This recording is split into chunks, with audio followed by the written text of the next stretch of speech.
Yes, I'm starting. Okay. I'm Jim Davis.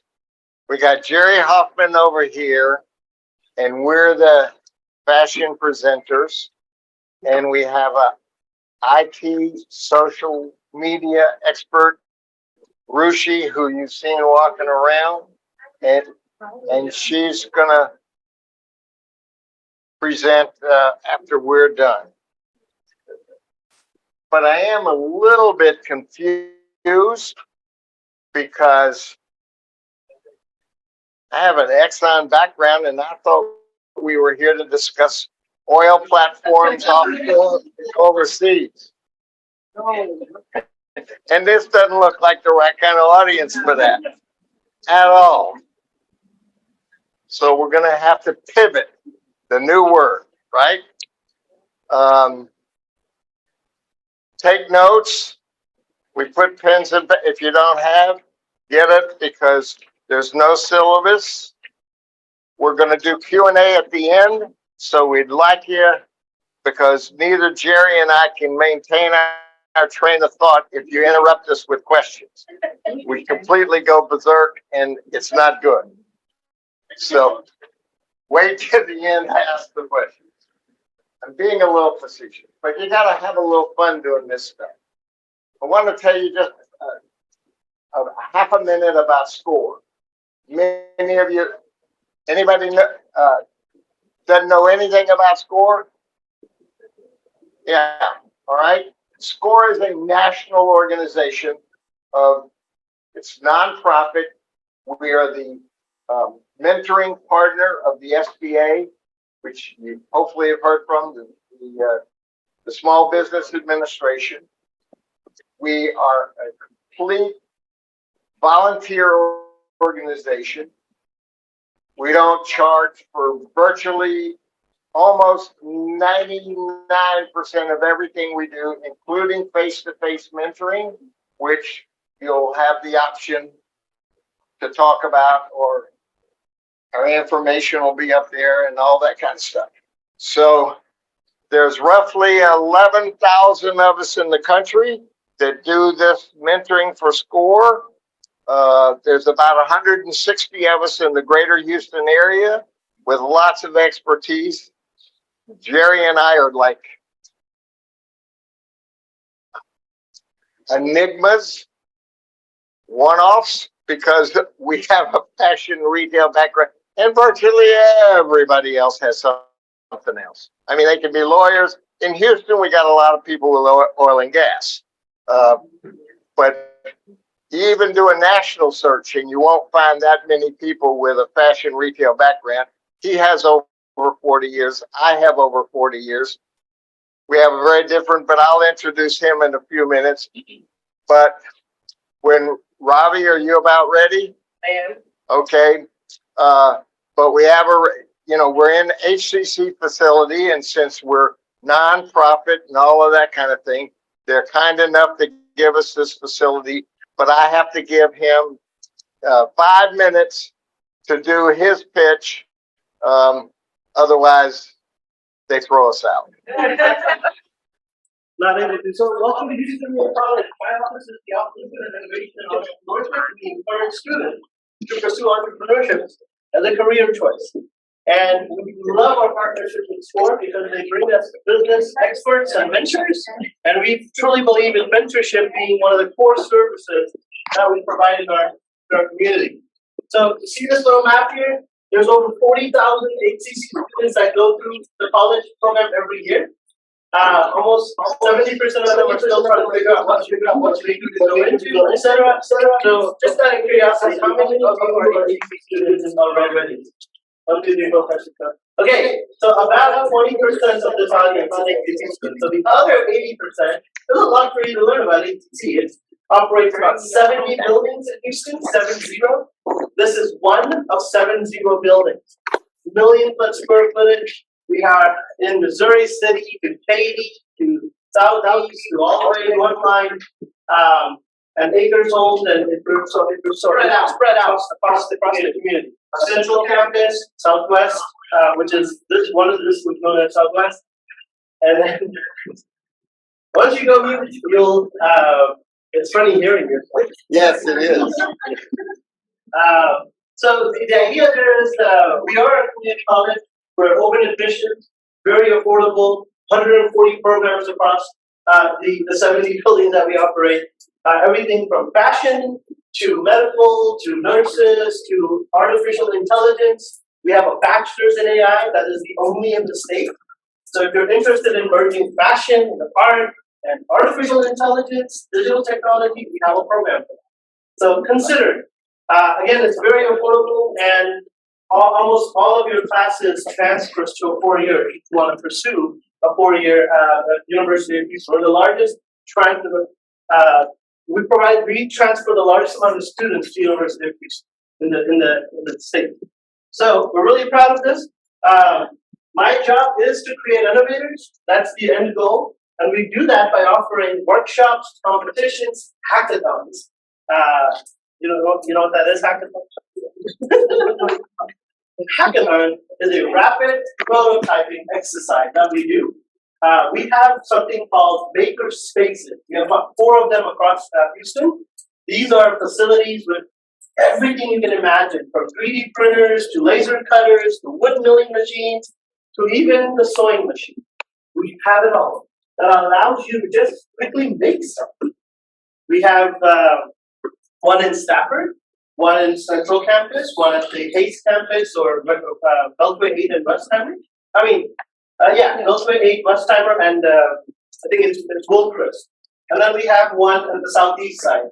These are semi-open to the public, where you can come in, learn how to use the equipment for typically a small fee of just taking a course to know how to use these machines, and then you can sit in and start using them, just pay for the supplies.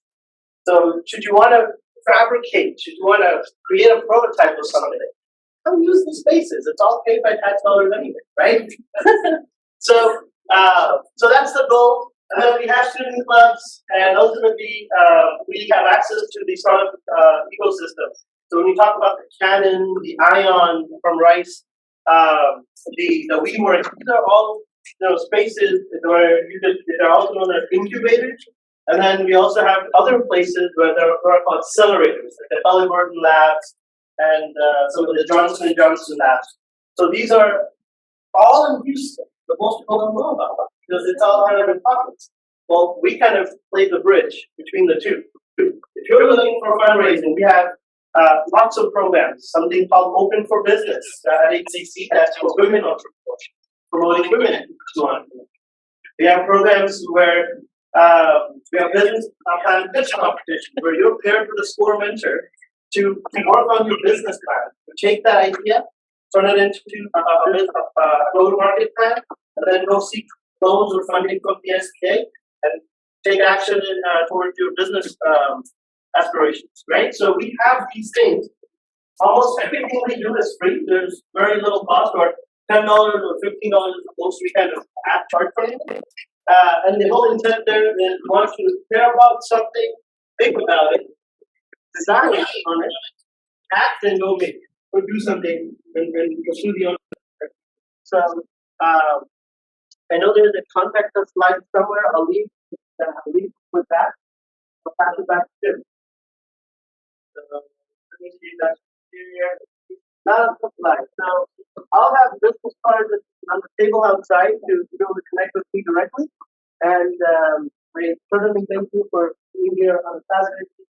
And thank you to our friends at SCORE for bringing this education to us. So, any questions for me? We good?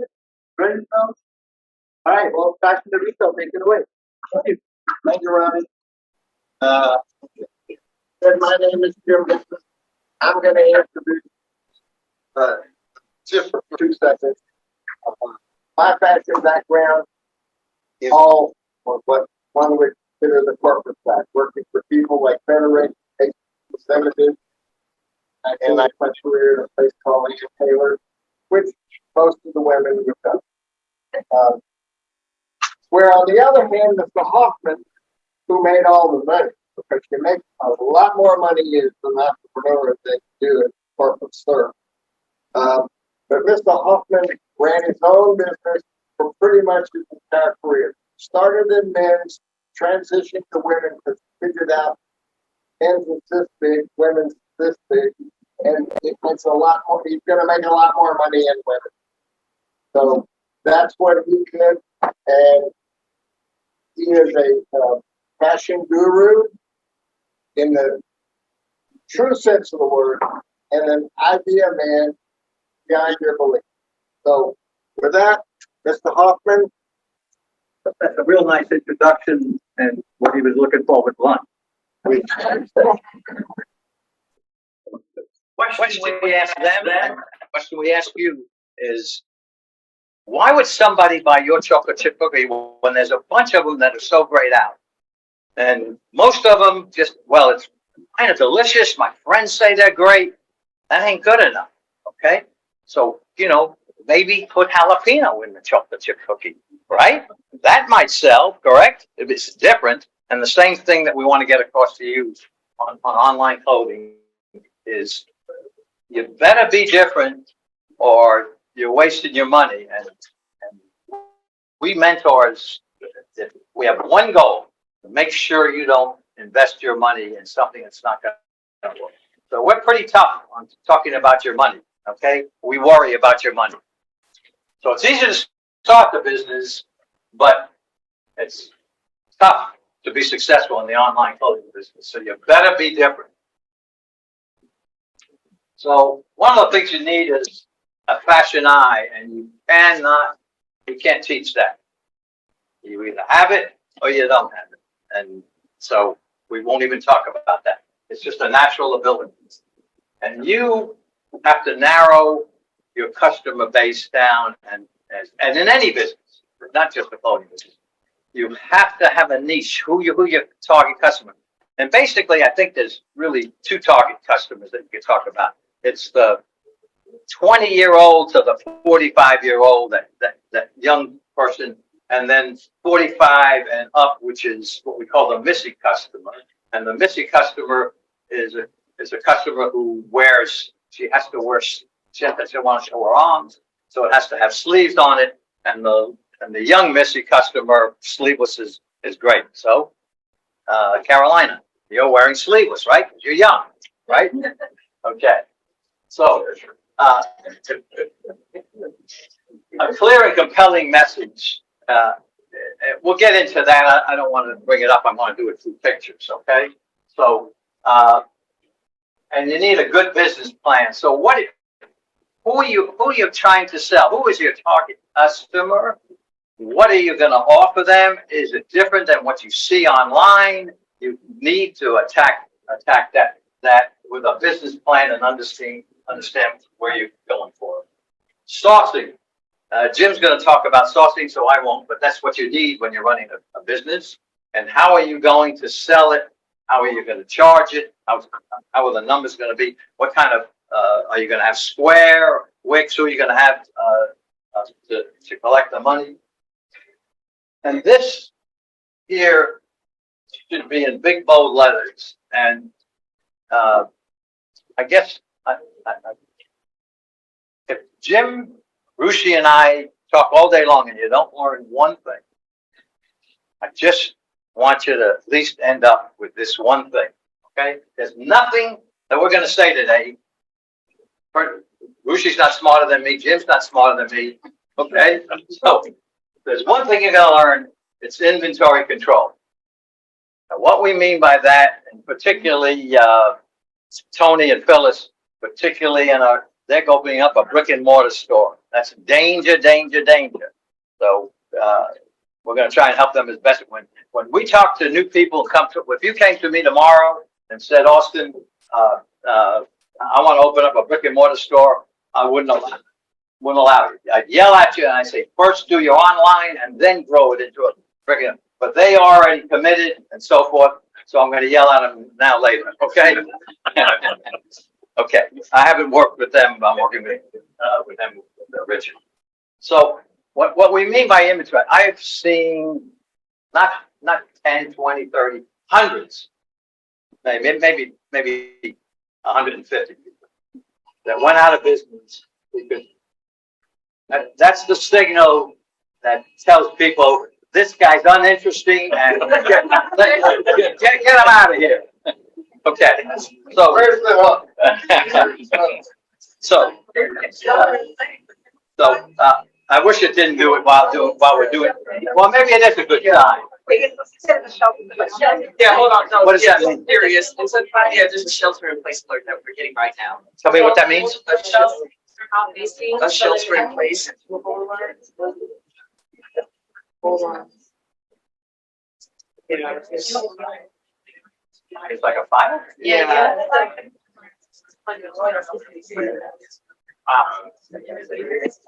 Where's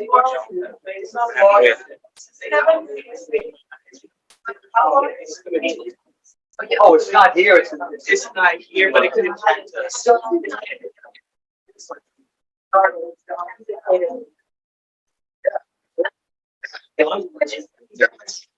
Very aggressive.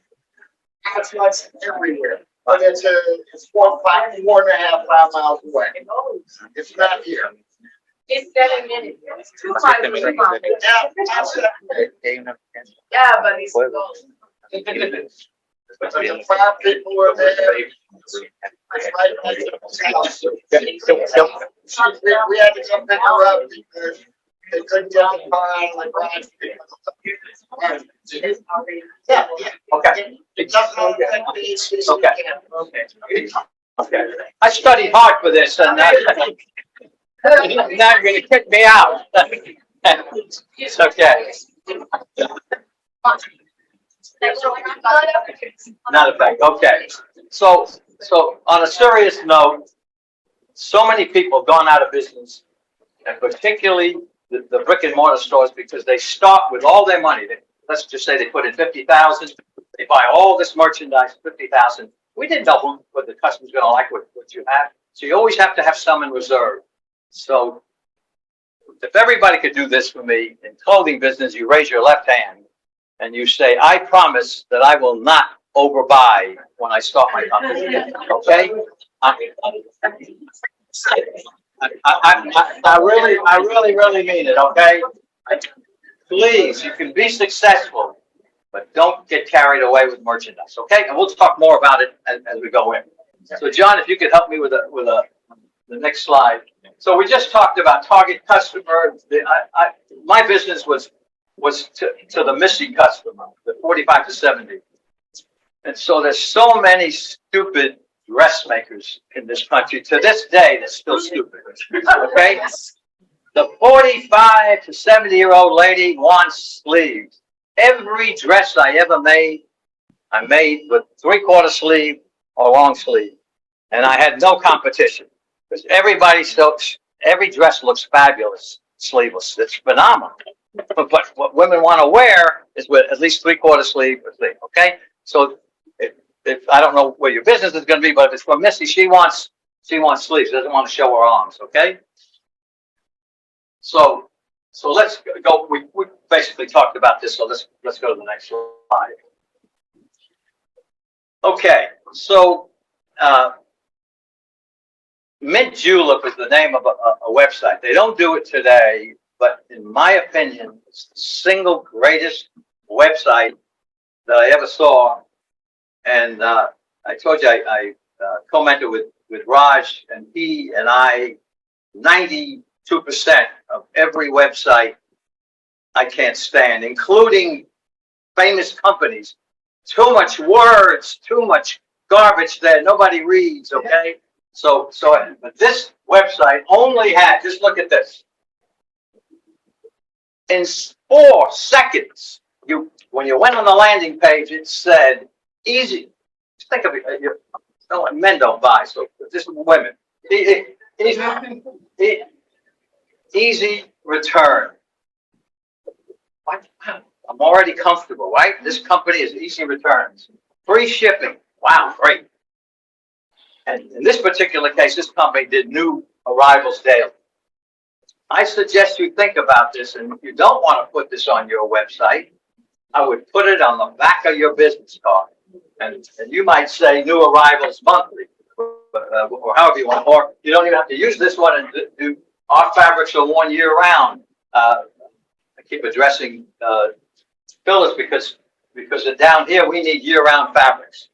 Okay, so, but in 4 seconds, you told your whole story of why someone should buy from you. It's easy to return, right? It's free shipping. There's always, I better go back to the website because daily they got new things showing. Well, I took that and I expanded it and I said, tops that are fun and fashion. That's what my company's all about. Our fabrics are year-round fabrics. I'm telling you all about my company. All right. So this slide is 4 seconds. This slide is 4 seconds, and this and I'm an expert in trends and color direction. Wow, I told a heck of a story in 12 seconds, didn't I? And I'm not stealing. Ruchi's going to talk to you about websites and everything. It doesn't have to be on your website. But I'll put these signs up in your store. That what your store is all about is easy return, right? Doesn't have to be on the website. Okay. Okay, let's switch. So it's 3 frames, 12 seconds. But whatever you do on the website, on the landing page, let them know what you're about. Why someone should buy from you when they have 4 million other choices to do. So I'm repeating my. See, I didn't even realize what I was doing. Bullet points, back of the business card, an elevator speech. You don't quite. I mean, it should be in an elevator, but you're not selling anybody. But when you're meeting somebody, you can tell them about your company. And I love this line. So my store is fun, fashionable, and functional, right? So I'm all about fashion. I have fun clothes in my store, and I'm functional. Okay, that's nothing important here. So let's go to another slide. So this Ruchi's going to talk to you about the first part. And Jim's going to talk to you about farmers markets, but I want to talk to you about a farmers market, sort of a flea market. It's in Canton, Texas. So you got to hear this. So, by the way, let me go back on the website. I sort of, and so does Raj, feel like you don't need a website to get started on an online business. Depending on how much money you have, websites, right? $800, $1,200. You may not, because nobody's going to see your website anyway. Since they're not going to see it, how do you sell goods when you're a brand new online clothing store?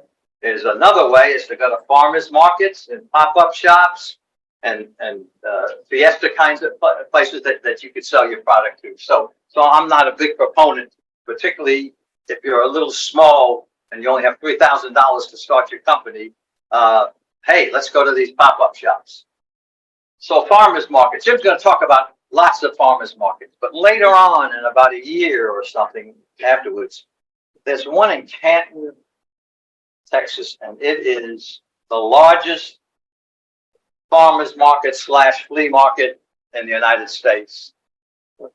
There are 30,000 people in a 4-day. It's called First Trade Monday, or Monday First Trade. It'll come up on that. And they have 5,000 vendors. Did you hear me? They have 100,000 people in 4 days. And what's magical about this place is it's called the First Mondays in a Trade. And the show is Thursday, Friday, Saturday, Sunday. And where they came up with First Monday because it used to be 5 days, and that's where the Monday came in. It's no longer. It's just 4 days. Okay. So you could go to Canton, Texas, with your clothes that you're a small little new company, but I don't think you should do it now. Of course, you go to where Jim's going to tell you to go. But this is something special to go. 4 days, 5,000 vendors. 100,000 people they average on those 4-day period. Wow. And you can call them and they'll tell, oh, I forgot. The price is $50 for 4 days. Did you?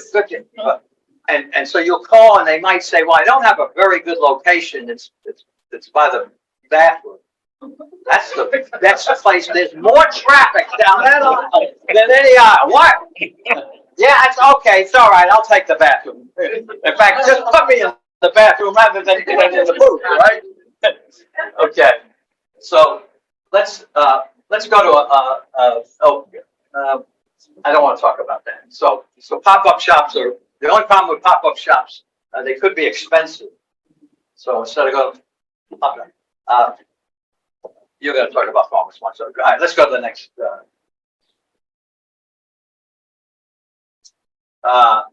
Nothing here. Just that first Monday trade chance. Okay. Okay. The history of the clothing business. So I made that up history. The number one selling color in ladies wear is black. Okay. The number two selling color is white. Has anybody heard of a store called Black and White? Yeah. Austin. Do you think they thought that was a cute name and that's why they named it Black and White? They did it because black and white's the two best colors. It wasn't because it's a cute name, all right?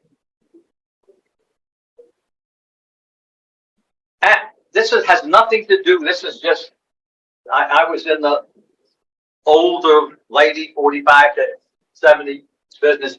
Animal prints have been in business, have been in vogue for 1,200,000 years, okay? So anytime you have an animal print, it sells. The younger people, not all the time, but animal prints were just a good seller, so I just brought that up. And denim is just almost as strong as black and white. Okay, that's it. And by the way, I was in the men's. I manufactured men's sweaters, and I was different. I was different from Jansen and Puritan, which were kind of medium price. I was a little higher price and had unusual sweaters. And one day I'm looking in my wife's closet. She's got 6 black pants. And then I went to a friend's house for dinner. Can you mind me going in your wife's closet? Look, she's got 8 black pants, right? So I asked the lady, why do you have black pants? Well, one's for dress up, and one's for work, one's to go to the movies, one's to go to HEB, the other one's to Central Market. Women are, just waste money. Black pants. And I said, you know what? I'm doing okay in sweaters, but man, could I sell a lot of stuff in ladies' wear. So whenever I see black, I remember that pants. Okay, they're like, oh, my wife is wasting more money on black pants. It's unbelievable. Okay, so let's go to some pictures, John. So this is my fashion eye, and why I say you need a fashion eye. So, I forgot. You can't just pick merchandise up. You got to read. And with the Google world today, there's so much you can learn, right? What's going on in fashion? Well, I learned that cutouts are very big in women's fashion, right? So, if I was looking at somebody's wholesale line, I would probably buy that because I think that's cute. Oh, I use this 2 words to remember all the time: not to overbuy inventory. And whenever you buy something, if you don't say cute, don't buy it. Okay? Cute means sensational. Okay? That's a word, and you'll see everyone. That's cute. I'm talking about a sexy outfit. It's cute. Okay? So here's a young. This is the 18, right, to 45-year-old lady. Look, why would someone buy that? Because it's different. It's got. You may not like it, but I think there's a lot of women would like a cute top with lace on the sleeves. It makes it a little bit different, right? I gave you a reason to buy, or I think I gave you a reason to buy. And sometimes you're wrong, right? Nobody likes it, right? Just let me curious. On this one outfit, one top, is there anybody that doesn't like that? Just cute. Just asking. Okay. Well, I'm not going to kick anybody out. Okay. Okay. So, hang on for 1 second. Okay. So we had the stage. Oh, the 45 to 70-year-old lady. Again, if you notice it has sleeves, that's why I picked it. It's got lace, so it's real fashionable for a 55-year-old lady. She looks younger in that, and she gave me a reason. And then the same thing here with sleeves and so forth. Okay, let's go to the next one, John.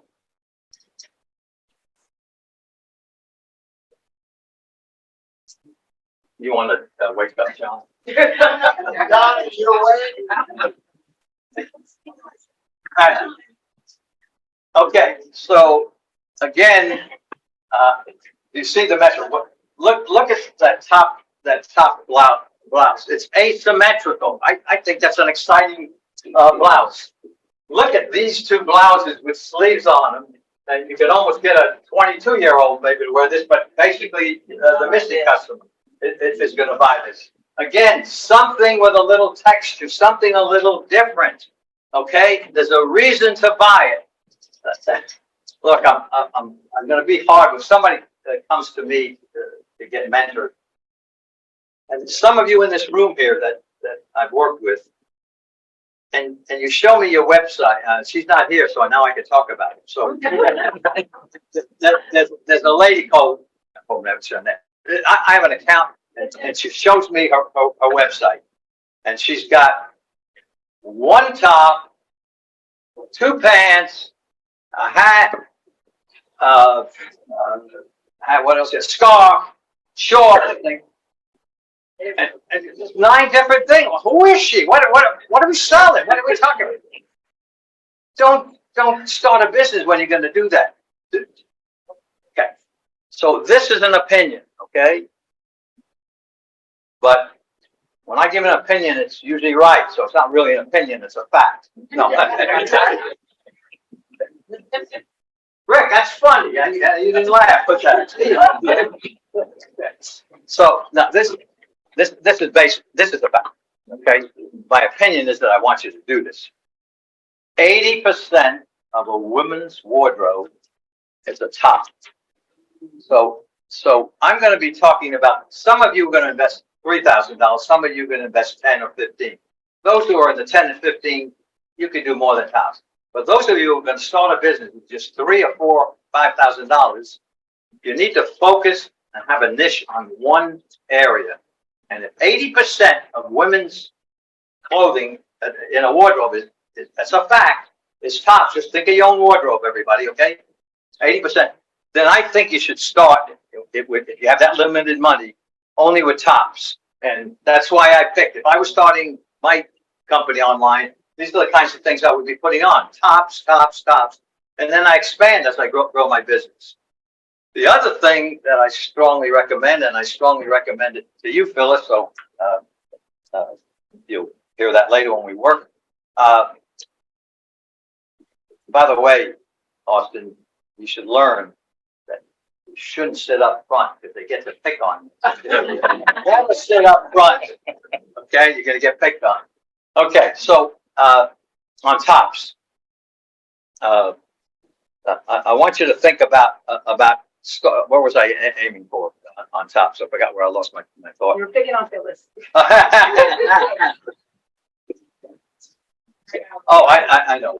So for you and your clothing store, 10% of your opening inventory, in my opinion, is an opinion.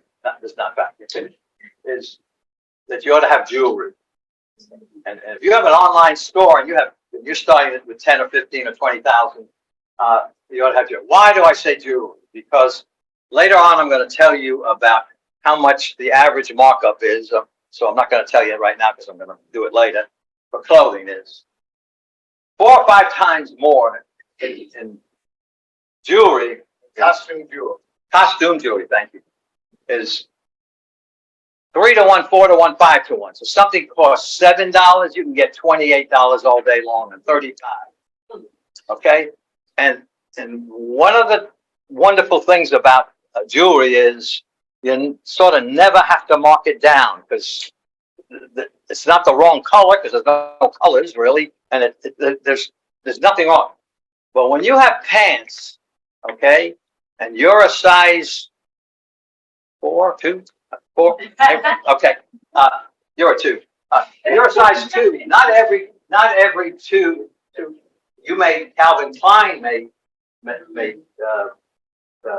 fit you perfect, but Ralph Lauren doesn't fit you. Right? It's a size 2. It's all perfect. It's because of the pattern maker. So pants are dangerous. Sometimes you get. Speaking about Ralph Lauren, that's my claim to fame. By the way, so I grew up with him. He's 3 blocks away from me. I played basketball with him, and the only difference between me and him is that I forgot to put a polo player on my shirt. Otherwise, I really would have been successful. Okay, so understand. It wasn't Ralph Lauren when you play ball with him. And I beat him, by the way, in basketball. That's the only thing I beat him at, not in business. So John, my opinion on jewelry is that if you are if you're a $3,000 or $4,000 start, no, don't do jewelry yet. But later on, you get. So there's no markdowns in the jewelry, where sometimes pants get marked down because it didn't fit. Nothing wrong with it. It's a good looking pant. It just didn't fit. So nothing to say here other than I like animal prints. I think they sell every year in most stores, particularly in a boutique that goes after the Missy customer. And so I did the sleeveless, and I did the ones with the sleeves, which is for the more Missy customer. Okay, John, go further if you can. So, terrific. You're wearing denim, right? Because denim is all. By the way, when could you go back one, John? Yeah. That doesn't look back. Okay. So look. Every time we showed anything, they were wearing black pants or denim. Right. Every. I didn't do it. These are pictures that I took. So you can see that women, black, white, denim. Let's go to denim, John. Okay. And again, all I did here was try to show. Instead of doing you're going to have to stand up. You shouldn't have sat in the front. Show them that you have not only a cute short, but it has a little fringe on it, right?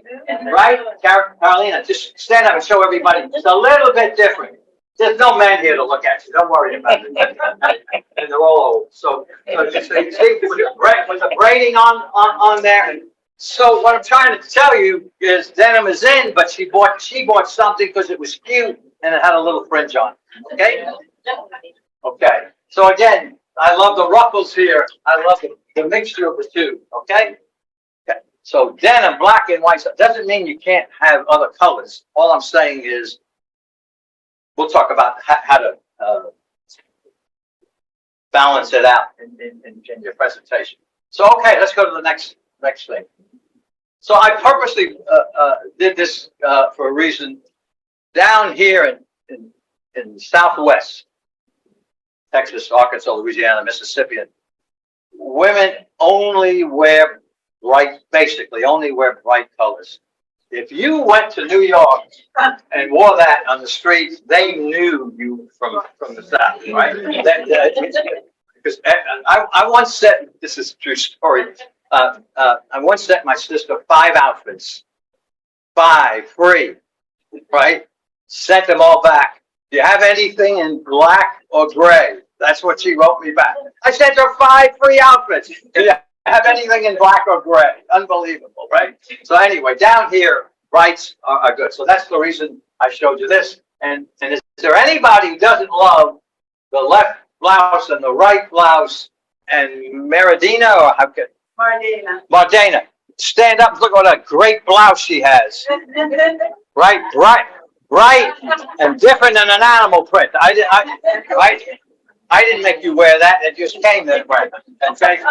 So brights and animal prints always sell. Okay. Do you see on this left and right? Does everybody like that? I mean, it's just a great looking blouse. And they happen to be wearing it with denim and black. Amazing. Amazing. Let's go. Okay. So there's some of you who are here, and I think you're from the college. You may not be ready to start your business. So later on, you could be thinking about this. But those people who are serious about going into business, I want you to take more information. That it's all free, right? Take all information about how to grow your business. Richard Stanley's not here today, okay? Unfortunately, hopefully he'll be okay. So he is a mentor, and if you are going in business, okay, this guy will positively make you successful. Okay, he's ferocious. He gives you tons of homework. You work. You have. If you don't want to work, then don't come to me.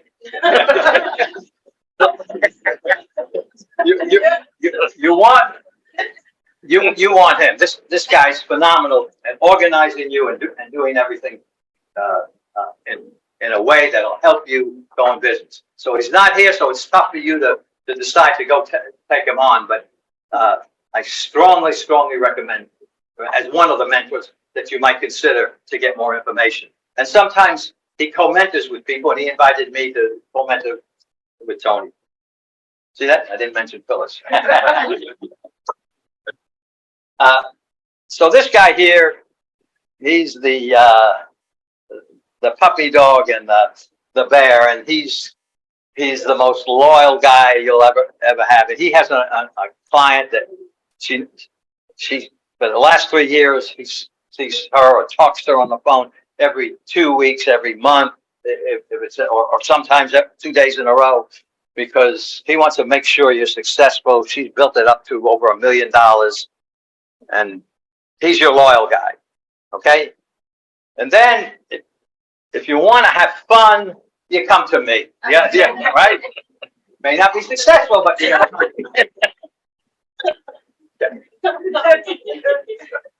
And then sometimes you could say after Jim bores you, okay, hey, could you bring Jerry in the next time? Okay, and Ruchi's special because she's into the area that Jim and I have no idea about. Although we know how to make a phone call, right, Jim? Yeah. We have a cell phone. We know how to do. We learn how to do a cell phone. Yeah, right. So anyway, so Ruchi's, you need her no matter what, right? Because in order to be successful today, you better understand social media and you better understand the internet. And she's fantastic. So you need to. Yeah. I first time we've done this 4 or 5 times. The first 3 times people were taking pictures. What is it? Because they're taking pictures so they could copy the email later. I didn't even understand. So John, go to the next slide. So Jim, I'll get you involved here. So what do you see here on this? I see a really nice looking lady. So he and I differ, okay? What I see is a great dress. Right? It's different. Look at the fringe on here. Look that it's asymmetrical. And look at the neckline. That's going to sell. And by the way, I once did a blouse with fringe in this area, and I'm a small company. I sold 600 pieces of that one blouse just because it had the fringe on that blouse. And that dress, you know, I just love that dress. It's got to sell. Just about anybody other than a little older lady who's on show sleeve is not going to do it. Okay, and then I just showed an animal print. So John, go to the next thing. Okay. Anybody not like that top? Come on, that's cute as can be, right? So cutouts are in. That's why I put it up there. But on the next few slides, the purpose is 2 or 3-fold. One of the purposes here is that let's just say you're starting your company and you're only going to do 12 cents. It's a small. You're a small online company. And you're only going to start 12. So I'd rather you do what I call little vignettes. A vignette is 2, 3, or 4 pieces of. So this could be this could be a black one, and this could be a white one, and at least you're making a statement. Cutouts are in, and at least title it the Elizabeth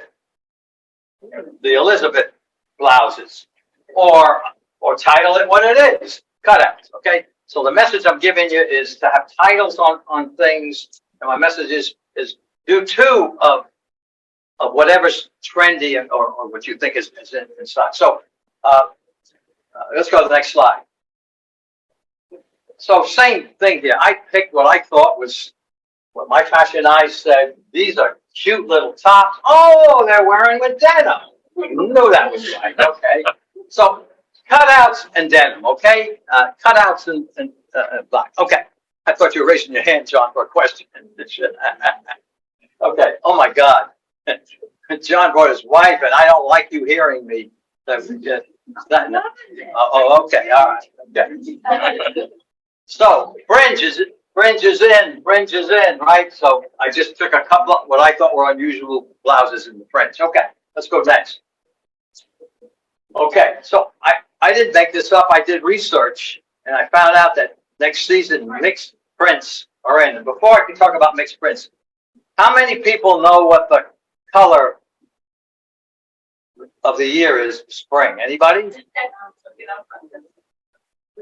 You say the color? What color is supposed to be the fashion color this year? So you first, you second. I know blues. There's a blue, there's beetroot, there's, I mean, I just know the gamut. There's all. Well, go. Yeah. No, it's not. It could be third or fourth. Yes. That's second. Magenta. Well, that's the beetroot. I guess magenta. Yeah, but what I'm trying to get you to do is when you're picking out things before you buy them, find out online or Google what the color society, or just Google what's the color of the year.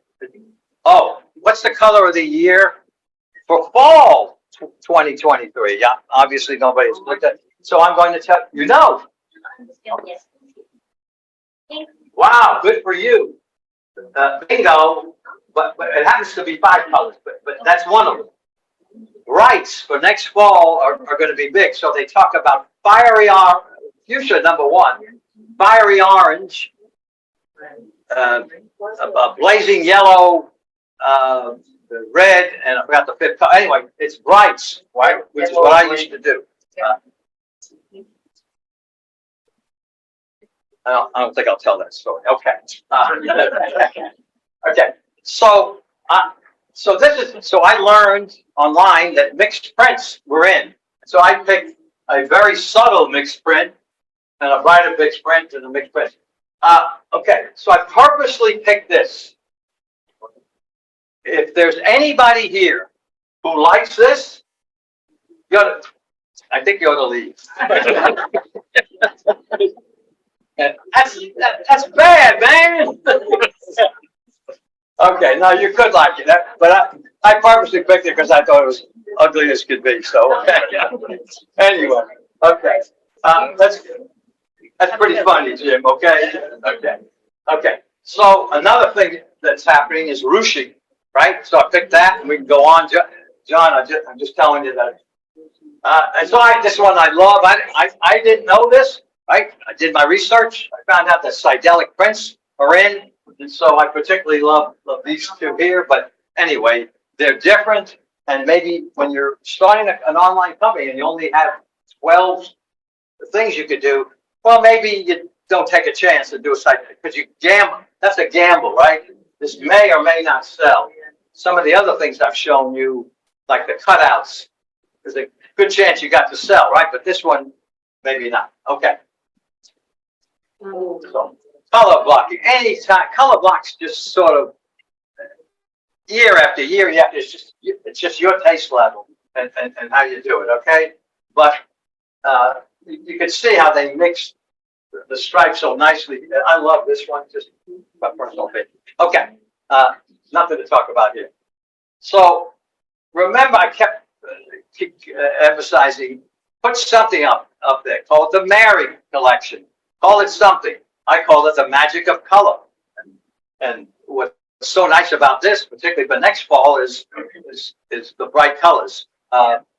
So another great looking blouse here, I think, if you're going to do brights and not just a basic color. Okay, let's run to the next one.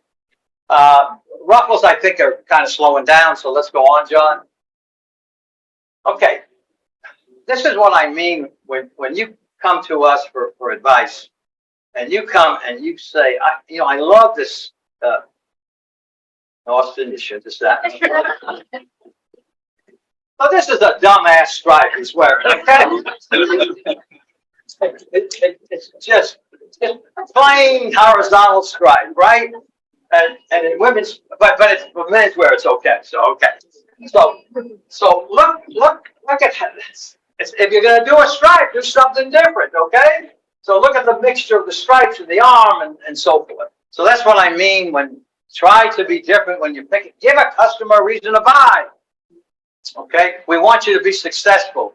And I'm sorry, some of you recently in the last week or so have brought me a solid shirt, a solid blouse, and said, this is what I'm thinking about doing. What are you talking about? You can't do that, okay? You're up against Target and all the people that are on sale and so forth. Okay, John, keep going. Okay, so we're going to summarize a little bit here. We talked about a fashion eye. We talked about targeting your customer and who you're after. And the clear and compelling message is that I'm different and I'm unusual, and that's why you should buy from me. And a good business plan. Basically, we talked about this. Let's go on, John. Sorry. Okay, so this is just teaching a little language, fashion language thing. If you're at market, Jim's going to talk to you about going to a show, and someone will go. They're in the room and they'll go. This is it's $40 Keystone. The salesman might say that. Keystone means double. So when he says it's $40 retail, it means it's half, $20, 50% markup. Okay, so Keystone just means double. Okay, this is very, very important here. Not as important as inventory, right? But percentage of markup. So in today's world, if you're going to survive, that's online, brick and mortar store. If you want to you multiply everything. Everybody needs to write this down. 2 by 2.5 or more, but 2.5. So let's give you an example. You go to market and you like that cutout blouse that I had up there, and it's $20 times 2.5 is $50. If it was $30, 2.5 is $75.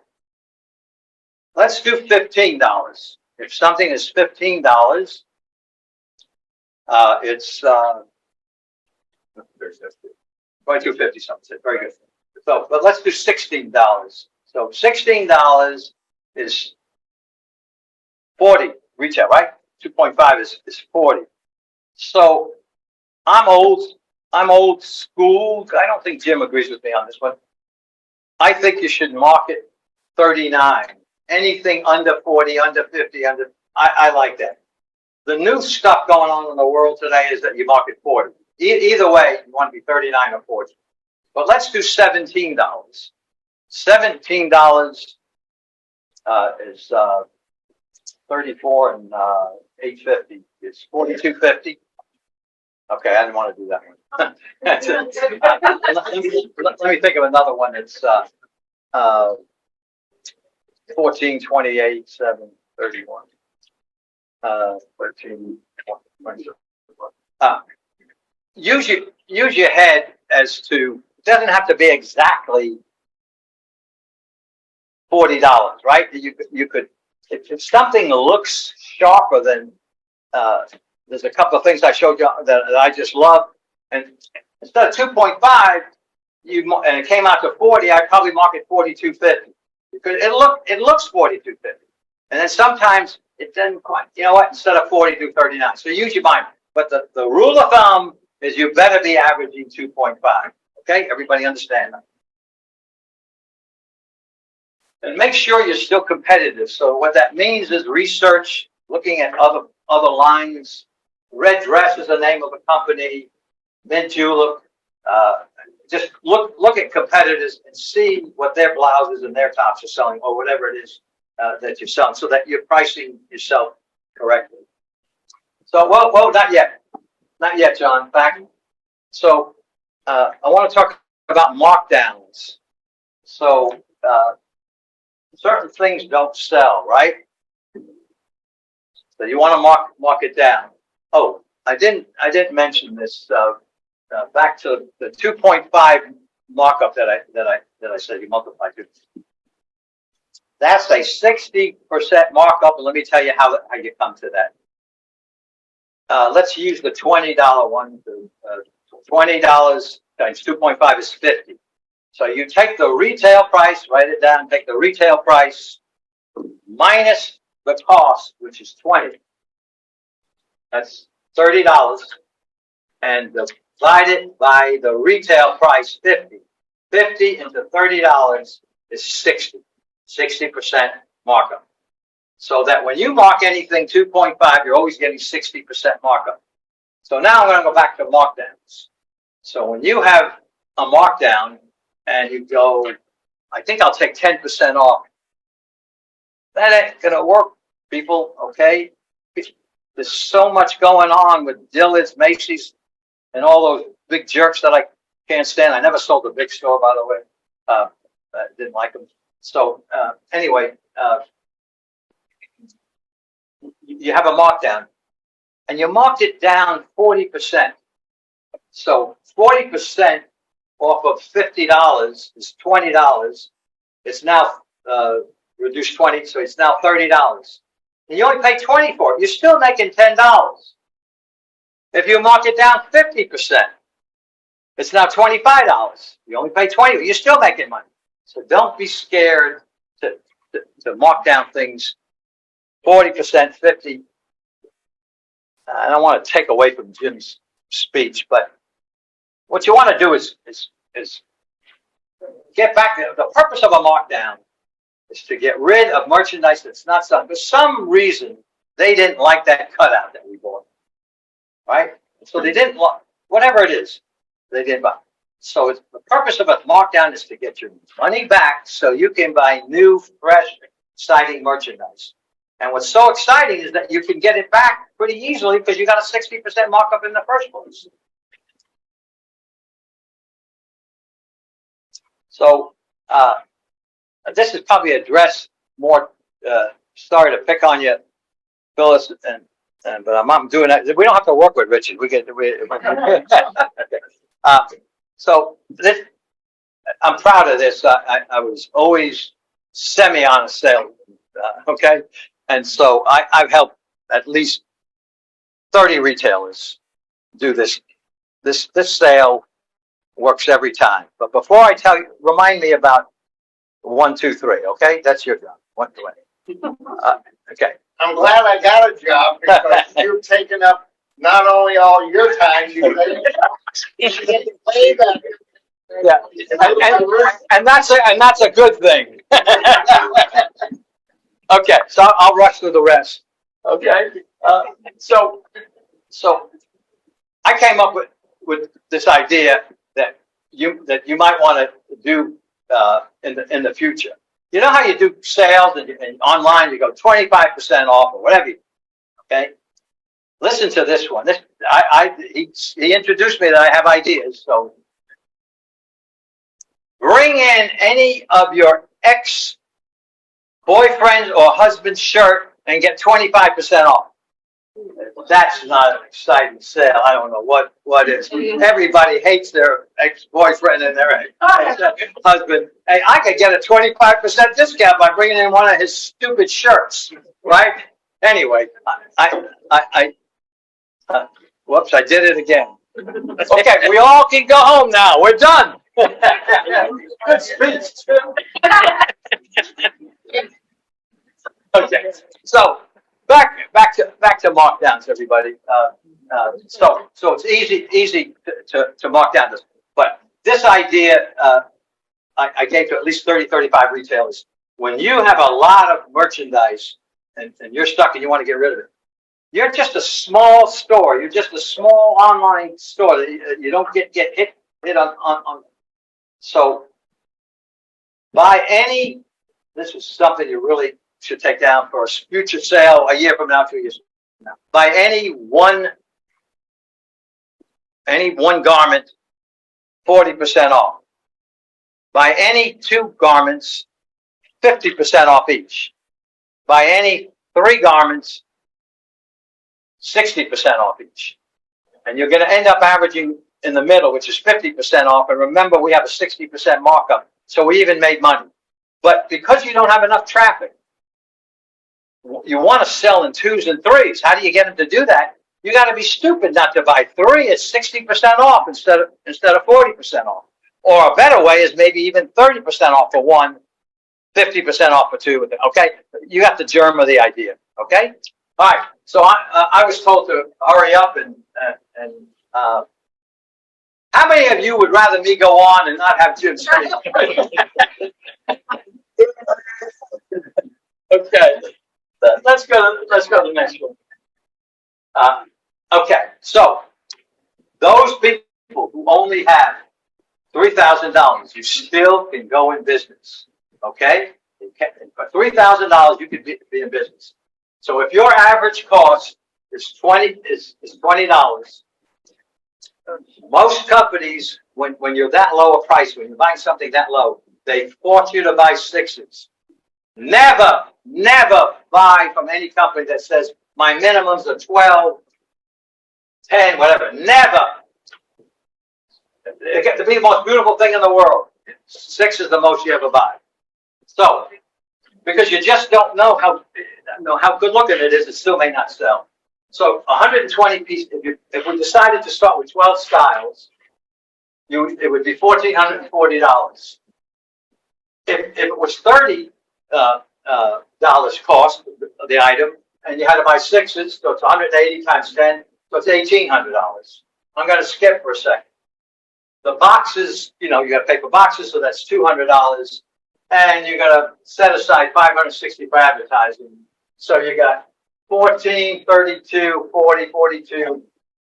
But the $800 is the website cost. And remember, I said when you're starting an online company with only $3,500 to invest in, then I strongly suggest that you wait on the website because it's not that meaningful to you. You're going to go to the farmers markets and the pop-up shops and all those places.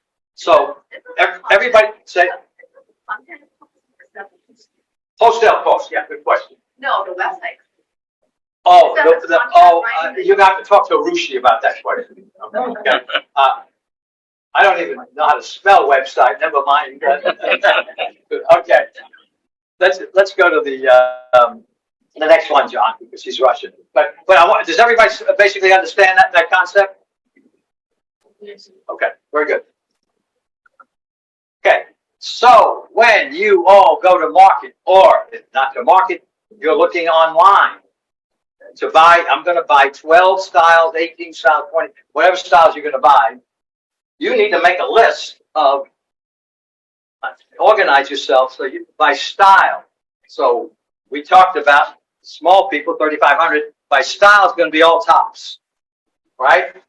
But how many tops am I going to have with sleeves? How many am I going to have without sleeves or not? Okay. So I want you to organize. Don't just look online and just buy anything because it's good looking. You've got to organize yourself.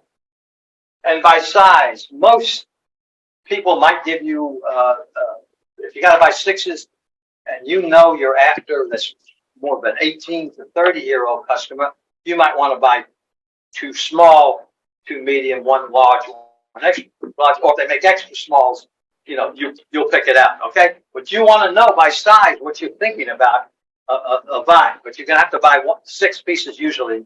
So it could be 1, 2, 2, 1, or it depends on who your client and your customer is.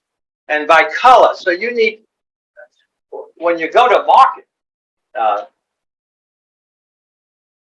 every showroom's constantly showing black and white, right? So the sample's made in black. It comes in 6 colors, but you see the sample made up in black. So you buy, right? You get a guy an order. And then you go to the next showroom and you see this great looking blouse and you buy it, it's in black. And, you go to the next, and then you come home and you bought 12 items and you bought them, every one in black, or you bought 9 black and 3 white. You better be prepared, okay? Okay, so you got to work hard to do that. All right, let's go to the next one. Okay, we already made the promise that we're not going to overbuy, right? I've got $3,000 to spend. That's all I got to spend. Cancel orders. I want to mention that. So you give a guy an order, right? And all of a sudden, after 2 months, you're not selling anything. You everything back, and you have an order for something. You're just going to cancel it. The guy says you can't cancel it. What do you mean I can't cancel it? I'm totally broke. I ain't going to pay you. No, say, don't anybody talk you out of canceling. Okay, you just cancel the order. That's the end. There's nothing he can do. Can't sue you or anything like that. If my business is awful, I'm practically nobody's buying anything, so you can cancel the order, right? We talked about markdown already. Let's go, John. Let's get rid of me. Okay. I'd like to present Jim, and hopefully he only talks for 5 minutes. I gave you 7. All right.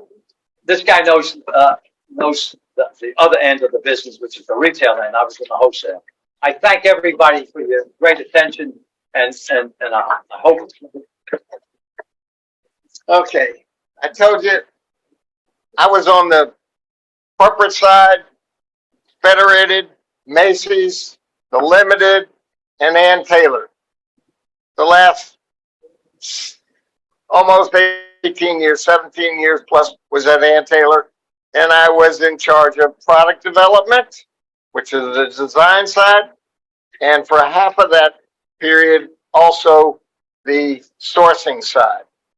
It was split when I got it, but I kept arguing with the guys who were doing the sourcing, and a woman by the name of Kay Krill, who was the CEO, finally said, all right, shut up, you do it. And so sourcing is quite difficult, especially in Ann Taylor. We did a lot of stuff, obviously, in the Far East with the big boys, but a lot of it also in Europe, Italy mainly, and some in Scotland where cashmeres are done. The better cashmeres. Okay. Give me a slide. We're going to talk about where to buy. We're going to continue to talk about selecting unusual merchandise. He's not the only one who talks about that. We're going to talk about 80-20, and we're going to talk about markdowns again. Okay? Keep going, John. But I'm going to begin with, and unfortunately, Jerry has to be first, and I can't argue with him. So, but how to start a business. Some of you haven't started yet. So, you need to pick a name.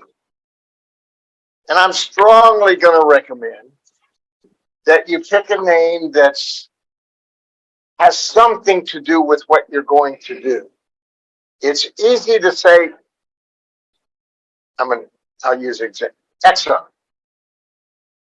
Well, what does Exxon mean? If I go on to Google and say I'm looking for a blouse company, Exxon's never going to show up because it's not the right algorithm. They spent, gazillion dollars to make sure we all know who they are. But you don't have that option. So I'm going to strongly recommend that you consider whether it's Jim's Fashion Boutique. Get something in there that's going to talk about what it is you do. It's going to help the Google search engine find you. Ruchi will talk a little bit more about that, but I think that's somewhat important. Now, the next thing is DBA or LLC. First of all, in the fashion industry, you really don't need an LLC. An LLC costs you about $300 at the state of Texas, and if you have somebody else do it for you, it costs you $600. The DBA costs less than $17 at the Harris County Courthouse. And so if you've got a weird name that you don't like or whatever it is, you can go get another DBA and change it. You can also change your name on the LLC, but I think they charge you like $25 or $35 to change your LLC name. More than that now? It's not up to 100 though. It's got to be like 50-ish. Depends on if you do it yourself or you work with. Oh yeah, it depends on if you're hiring somebody else to do it. They're going to take a markup on whatever it is. But if you're going direct, you can go to the Secretary of State for the state of Texas and do your own LLC for the $300. You get a LegalZoom to do it for you at $650 or thereabouts. And it's not hard to do on the website. But you don't need an LLC. This is the state of Texas.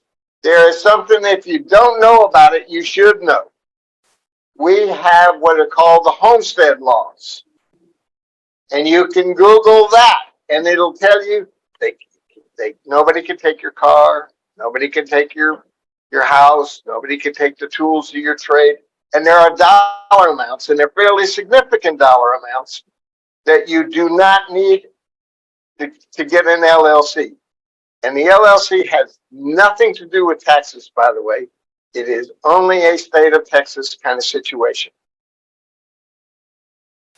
And the next thing, business checking account. If you break the veil by using your money, personal money, to help your business, for the smallest amount of thing, you have broken the veil that separates you from your business, and therefore your assets, your personal assets, are now a liability. Somebody who can sue you can get to your personal, because you've said, I and my company are not separate, they're the same, by spending money. So yes, you can have money in your personal account, you need some in your business account, you transfer it. You leave a paper trail that can be identified. You make a lot of money in your business and you want to pay yourself, you transfer the money back. Leaves a paper trail. You walk into HEB and you need to buy a quart of milk and you got your business debit card and you use it, you have just broken your veil forever. Do you understand what I'm saying? Forever. Anybody sue you 5 years from now, they will go back and find that transaction and say, you and your business are not separate. And that's what a separate business checking account is all about. Keeping your personal money and your business money separate. Does that make sense to you? You got it? It is. I can't begin to tell you how important that is.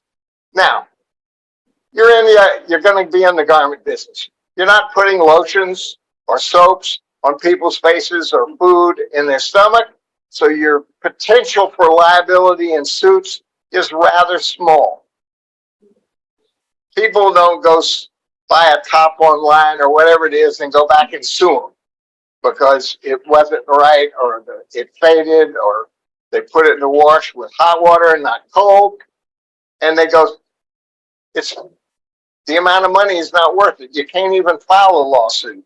You know, you're not going to go pay a lawyer to sue somebody over a $125 top. It's just even a $400 hop.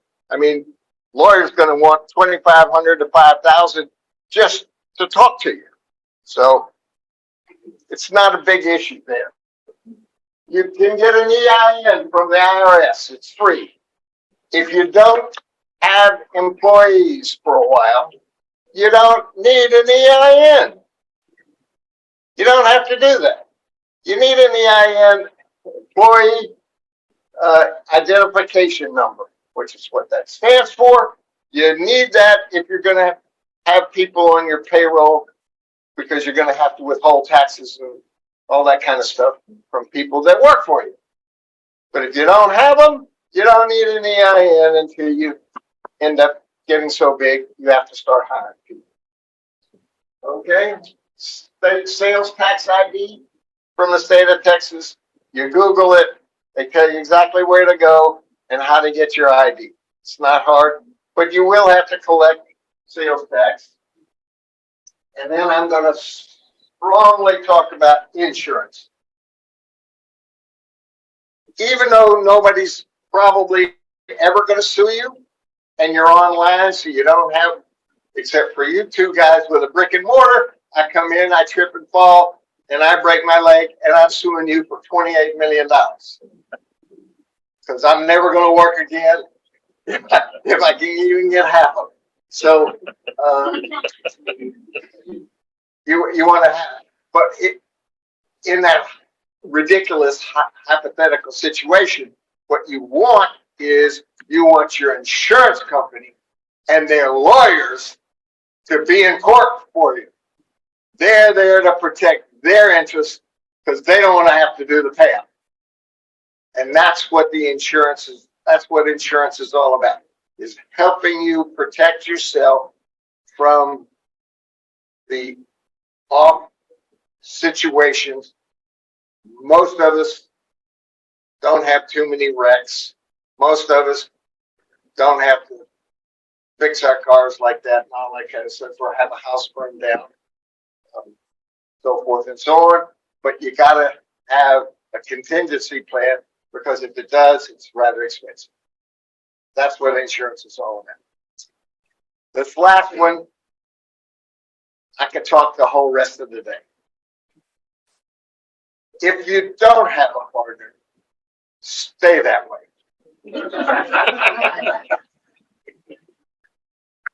Having a business partner is as big an issue as getting married. And if you don't have a prenup with a business with your business partner, you have made the mistake of a lifetime. Believe me. We get involved in these things as they come in. I haven't spoken to my business partner in a year. All we do is talk to our lawyer, and he's the only one making money. Because things can happen. I mean, it can be bad on that side, but you can have a partner that, gets pregnant and has a baby and now needs to be a mom. Or they're going to move to Seattle with their boyfriend or their husband. I mean, lots of things, strange things can happen that cause them not to be able to fulfill what they agreed to do when you formed, when you were the best of friends. And you have to have a plan as to how to get out. How do you do? You insure me, and I insure you. So that if something happens and I die, you get the benefit of the insurance policy, which means that you get to buy, because you signed up for me to be your partner, not my wife. Which now she inherits my half. She now is your partner. You don't want that. So you have insurance money on my life so that you can buy her out. But you have to agree well in advance as to how you evaluate what the company is worth. Is it 10 times EBITDA? 12 times EBITDA? You know what that means? EBITDA? Earnings before taxes, depreciation, and interest. In one of those orders. Taxes, interest, and depreciation? IT, interest, taxes, and depreciation. Okay, even. But you have to do that. And I hate to say this to you, but if you don't have a lawyer draw up that agreement, you will not get it right. And it will cost you several $1,000s to have an attorney draw up a legal agreement defining not only what my job is, but what your job is in the business, and then how do we evaluate it in the event, and or steps as to how to dissolve it, if at some future time we want to do it. So my recommendation is, don't have a partner. Be an entrepreneur. And by the way, none of this has anything to do with taxes. The LLC and the DBA are one's Harris County, one's the state of Texas. It has nothing to do with your status to the IRS. If you're an individual, you're a sole proprietor. You do a Schedule C on your 1040 and you're fine. If you have a partner, there's another number. Yeah, all of that. You got to do all of that. But if you don't have to, don't do it, because long term, I mean, the failure rate of partnerships is somewhere in the low 80s. I mean, marriage is 50%. Within 20, I mean, that's the standard divorce rate in the United States. It's like 51%, in the first 20 years. Business is way up in the 82, according to the SBA. So you don't want to go there unless you absolutely have to. All right, I should go on forever. All right, now Jerry said I was going to talk a little bit about where you go. Two major places if you're going to go to a physical place to look for merchandise that's not online. One is the Dallas Mart. The other is the Magic Show in Las Vegas. Anybody know what Magic stands for? The Men's Apparel Guild in California. It started in San Diego. I was at the fourth, because I'm old. I'm really old. But I was at the fourth Magic Show in San Diego. It was a little bitty tiny show. Now it is so monstrously big. It has both men's and women's. It is thousands, hundreds of thousands of square feet, and vendors and all that kind of stuff. You just can't walk in. You're going to need a DBA or an LLC, something to convince them that, and probably a checking account with the company name on it, that you're going to have to pay 25 or 30 or 50 bucks to go to one of these places. And I will tell you, we'll do question and answers at the end, because if I lose my train of thought, I'm dead. I just leave the room. And I would strongly suggest, I mean, you begin with the Dallas Mart. It's only a couple hours away. You can actually go and come back the same day. You don't even have to spend the night, but you need to wander around and figure out what the layout looks like before you go there and say, I need to spend money and I need to buy stuff. So in your developmental process, go to the marts and you will not believe what's available. Now the Europeans are actually coming to Magic. So That's what you store. what?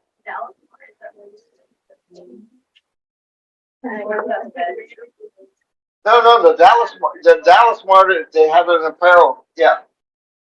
If they're buying online. Yeah, I mean, you can go there and buy merchandise yourself and have it shipped to you, whatever it is, and then you ship it to your online customer. But, and it's actually kind of nice to be able to see it and or touch it and know that you're doing business with some reputable people. Was it wholesaling? Yeah. It's wholesale. It is wholesale. And they won't sell to you unless you're in business. I mean, they don't even usually some people get into the building without having all the right credentials. because they're a friend of a friend, and then, you know, boom, I'm taking you in, and then you wander around, and you want to buy stuff for yourself personally, and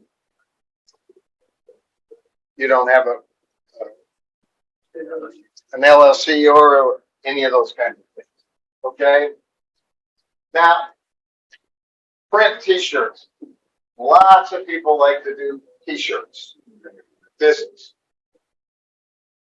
and I'm going to give you a few secrets up here. You can take all the pictures you want. I'll leave it up for a little bit.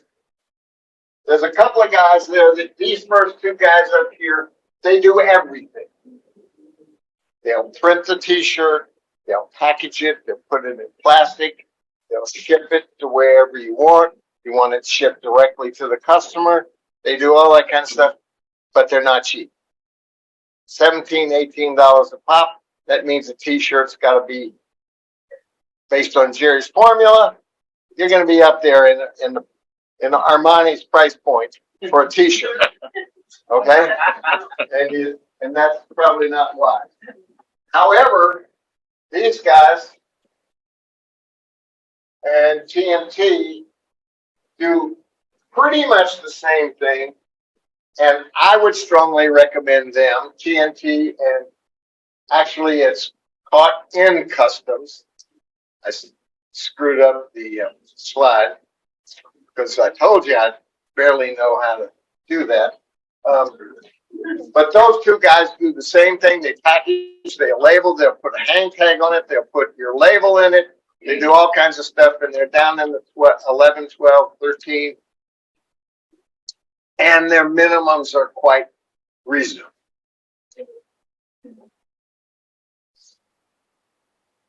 The rest of those guys, everybody knows about Harwin Street. There's 80 zillion guys there. These guys are famous for tie-dye. They're not bad. These guys down here at the bottom are all bulk. They're blanks, what we call blanks. They're just white or colored, whatever it might be, but they're not printed. And you take when you buy from those guys, you buy whatever the minimums are, 68. You take them the way they are. They come with holes in them, you own them. They come with 20 nets on them, you own them.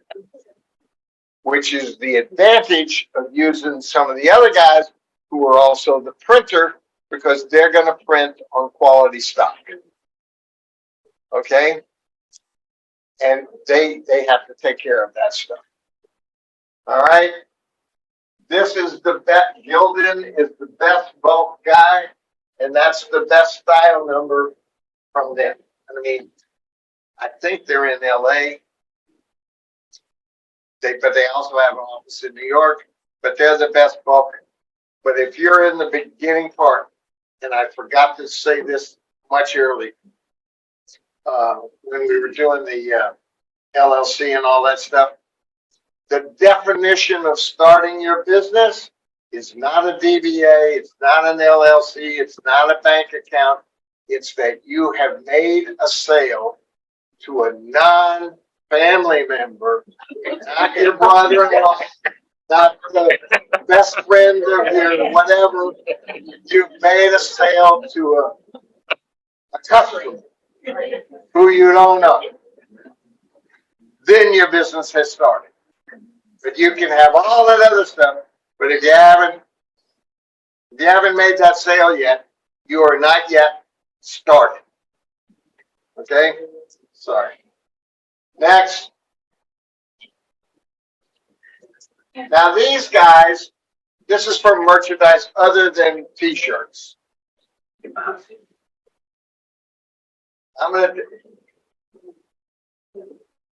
You have to do your own research here. These people sell almost everything.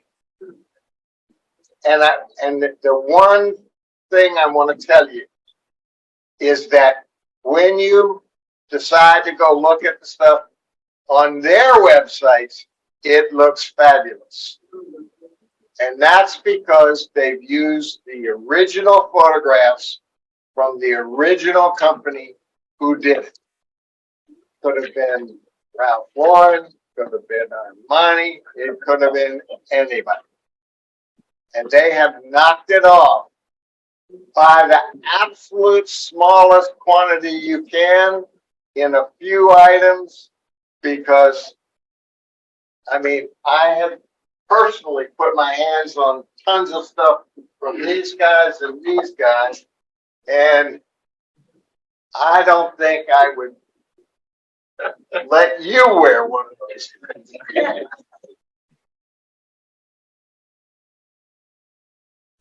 I don't, they're crap. So they just are. I mean, they just are. And not every once in a while you get one that's not so bad, but the vast majority. I mean, Jerry and I had a client we were working with for a while.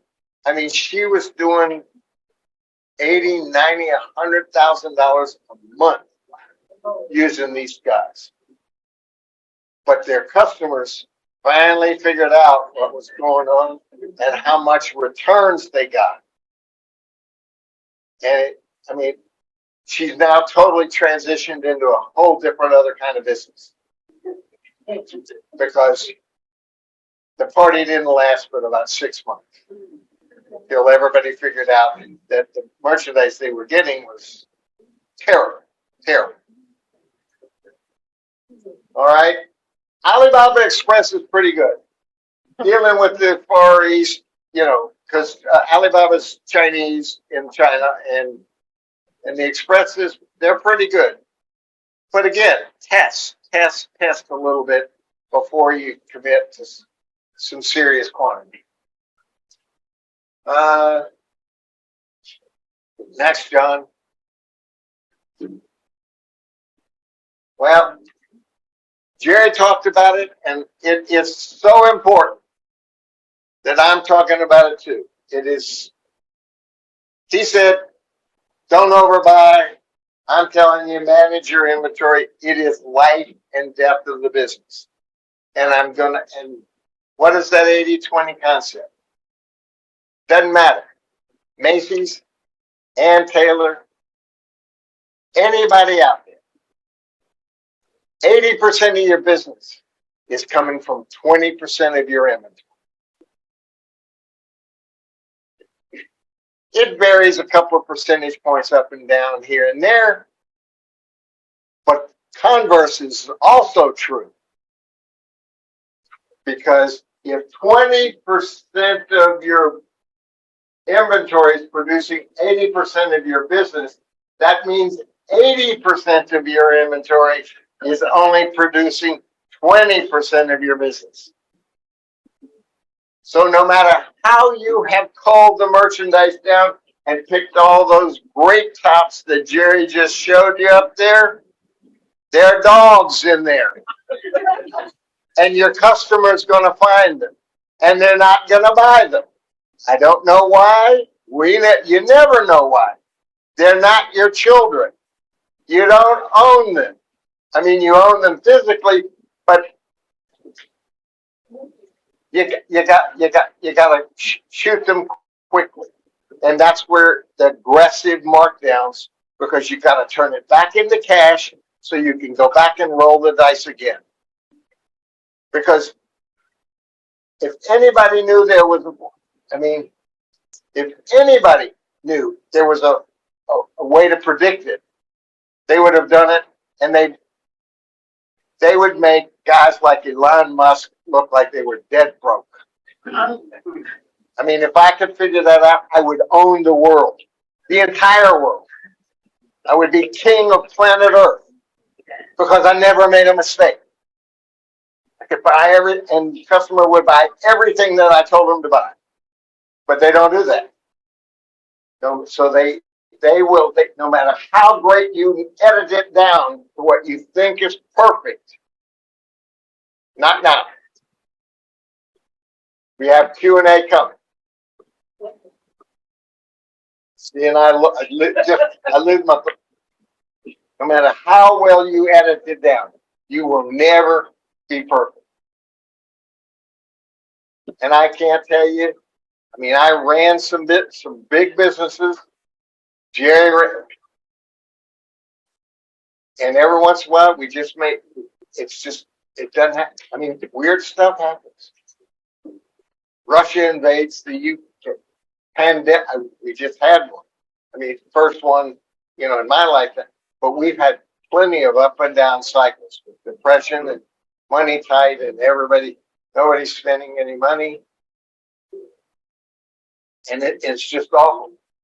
And you have to figure out how to keep doing something, turning it over, because people keep coming to your website and it looks just like it did last month and the month before and the month before. They stop coming. Your clicks just go way, way, way, way down.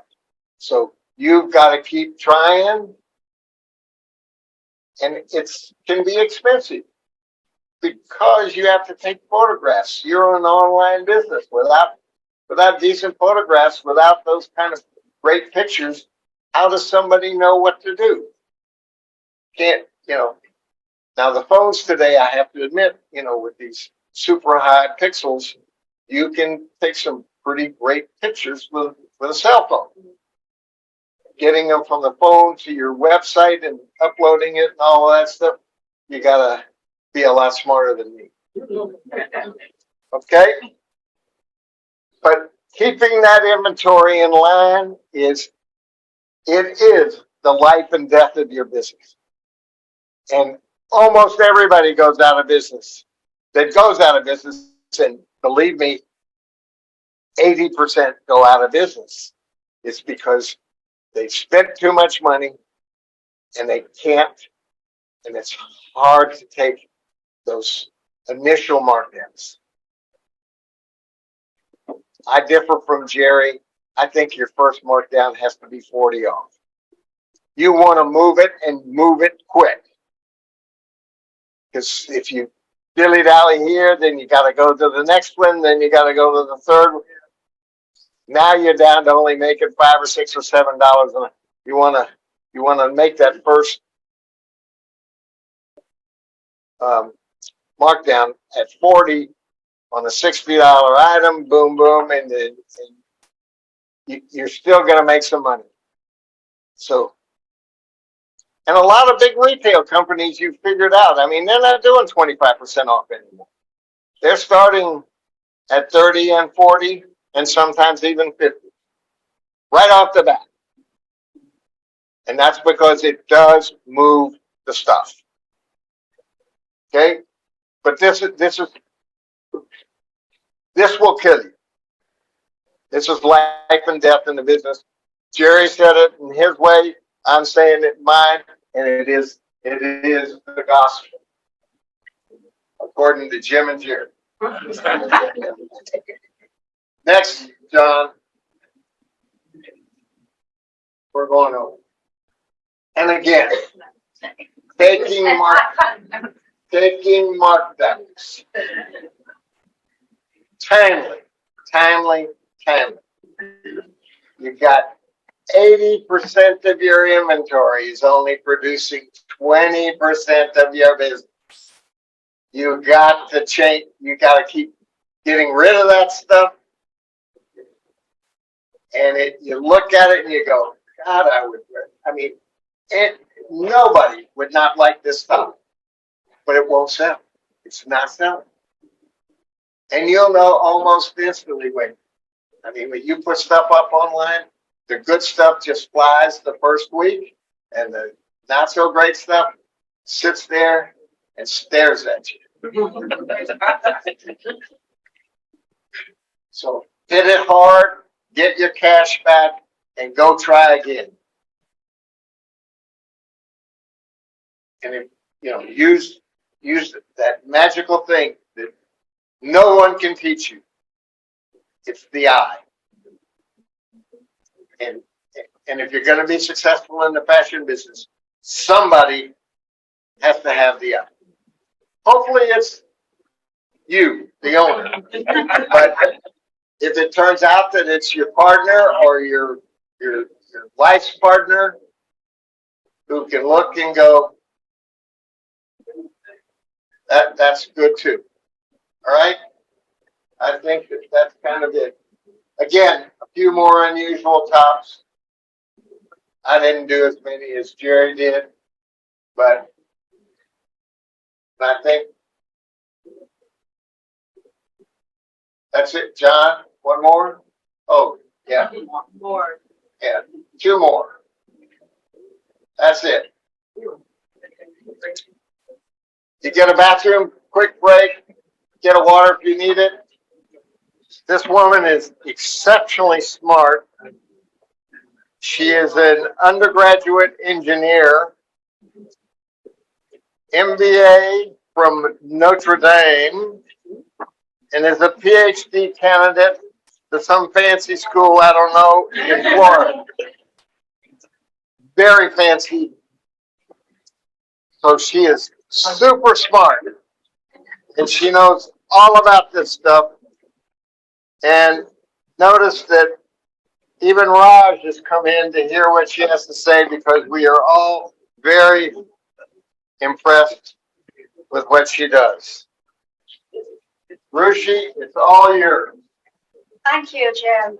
I'm humbled at this fantastic introduction.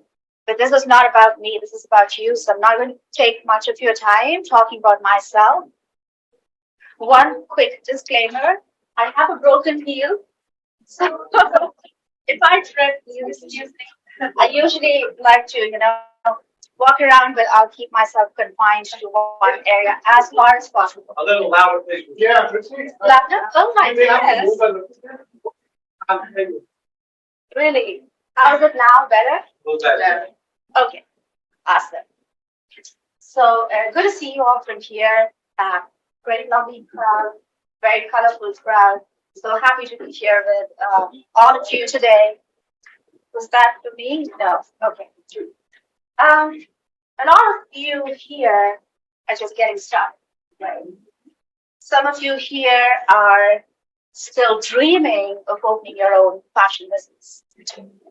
Some of you have already entered into your business. You already have a brand and you want to take your brand to the next level.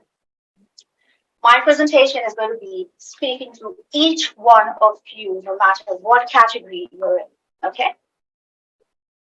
No matter what stage of business you are in, you need to have support of people, right? You need to have a sounding board. And that support is not your family, not your people. That support is going to come from people outside of your ecosystem, people who don't know you. So you need to start getting sales from people who don't know you. You need to start getting sales from people who like you for what you stand for, right? Who like your brand, who like your service, who like your philosophy. And all that comes with branding. And that is what I'm going to start with today. That's a very important part of the strategy. Branding, brand storytelling, right? Brand storytelling is something that helps you to make that emotional connection with your target market. So let me ask you all a question. Do you guys remember the first day you bought your first pair of sneakers, or your first pair of shades, or your first pair of flowing frock? Do you remember that? Right? So what do you remember? What if you close your eyes and try to think? You'll likely remember how the storefront looked. You'll likely remember the excitement of receiving the product if you bought it online.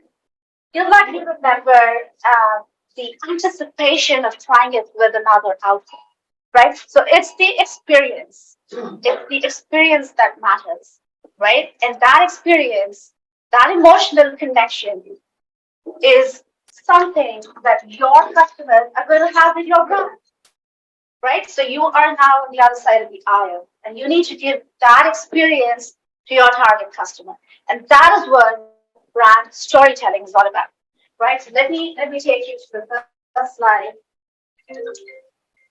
I have, and I don't know why this got on haywire. I'm sorry about that, but this is a brand that I really liked because I loved their brand story. What is a brand story? It is the very foundation of your business. Why do you want to open a brand, a fashion business? What is it about that? What is your backstory? What is your design philosophy? Why do you even want to open a business in the first place? That is what is important to people. So people are not just buying your product. They are not just connecting with you for what you are doing. They will connect with you for the reason. They connect with you for the why and not the what. So it is the why that is important. Why are you getting into business? So let me talk about this example here. This is a brand, small brand called Swaggeralls. And the CEO calls himself the Chief Swaggerall Officer. Okay? And that's got cut. I don't know why, but anyways. So this is a combination of sweatpants and overalls into one single masterpiece. What's the backstory? So the backstory goes, he had a friend who shared this idea with him, who said, okay, here's a pair of sweatpant overalls that are denim. Do you like that? And he said, no, I don't like it. Do you have something, bless you, do you have something which is not denim, but which is a combination of sweatpants and tops? So sweatpants and overalls. Do you have something like that? And he said, no, there's nothing like that in the market. So that's the story. That is how he started thinking, okay, let me do a Google search. He went ahead and searched. There was some wholesaler in China who had this product, just one single wholesaler. Okay. So this person, he said, okay, let me go ahead and try to get one for me. But that wholesaler was not ready to send out a single piece because he wanted you to order a minimum of 300 samples. And so that's a huge story, how he went ahead, sourced one sample, he got one for himself, but then his friends loved what he was wearing, his family wanted to get one too. And he said, okay, I want another one, what do I do? There is a gap in the market, right? There is a personal need. That is his backstory. There was a gap. There was a personal need that he was going to fulfill.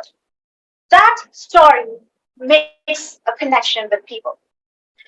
So when you are writing your brand story, when you are developing your business, think of all the reasons why you want to do this and share that story with people. Share that story on the website. Share that story on social media. Share it with friends. Share it with family. Share it with the community. That is what is going to click for you. Okay? So that is a very, very, very important aspect of your business. But that is just 1/4 of the equation. I can go on and on on the slide for 2 hours. Whatever is on the slide is super, super, super essential for your business. You have a brand story, and that brand story is what makes you unique, right? Because each one of you is going to have a different story, isn't it? Your story is going to be very different from your story, and yours too. And that is what makes you unique, and that is what gives you that competitive advantage, right? So that brings us to the second portion of this lecture. Know your USP. What is your ultimate selling point? Why should a prospect buy from you and not from someone who's selling what you're selling at half of the price? Right? What is so unique about you? Why do they come to you? Is it your design philosophy? Is it your ethical manufacturing? Is it because you are into sustainable designing? A lot of reasons. Why are you unique? So you have to think about that. Marketing is not just using some pair of shiny tools. It has to do with strategy. If you don't have strategy, if you just want to pop up your images on the website, that is not marketing. So I'm not here to just share tools with you, because you could just go ahead, make a few clicks and search those yourself on the internet. I don't want to repeat that. I'm here to help you understand and develop your strategy. Okay, so that will give me real gratification if you're able to take that away. So that has to be your takeaway, your strategy. Okay, know your target customer. Extremely important. Do you know if you're selling to Gen Zs? Are you selling to millennials? Are you selling to new moms? Do you have a baby product? You need to really hone into your target customer, right? Know your target customer. Extremely important. And then have enough dollars for at least 3 months. So you have budget. And no, you don't need $1 million to do what you want to do. But then there has to be a budget. There has to be a cost benefit analysis. You need to get into your operating costs, your variable costs, whatever. But then create an Excel sheet at the minimum and try to understand if you have enough money for at least the first 2 to 3 months to sustain yourself before the sales actually start flowing in, right? And that is why if you fail in any of these, start to work.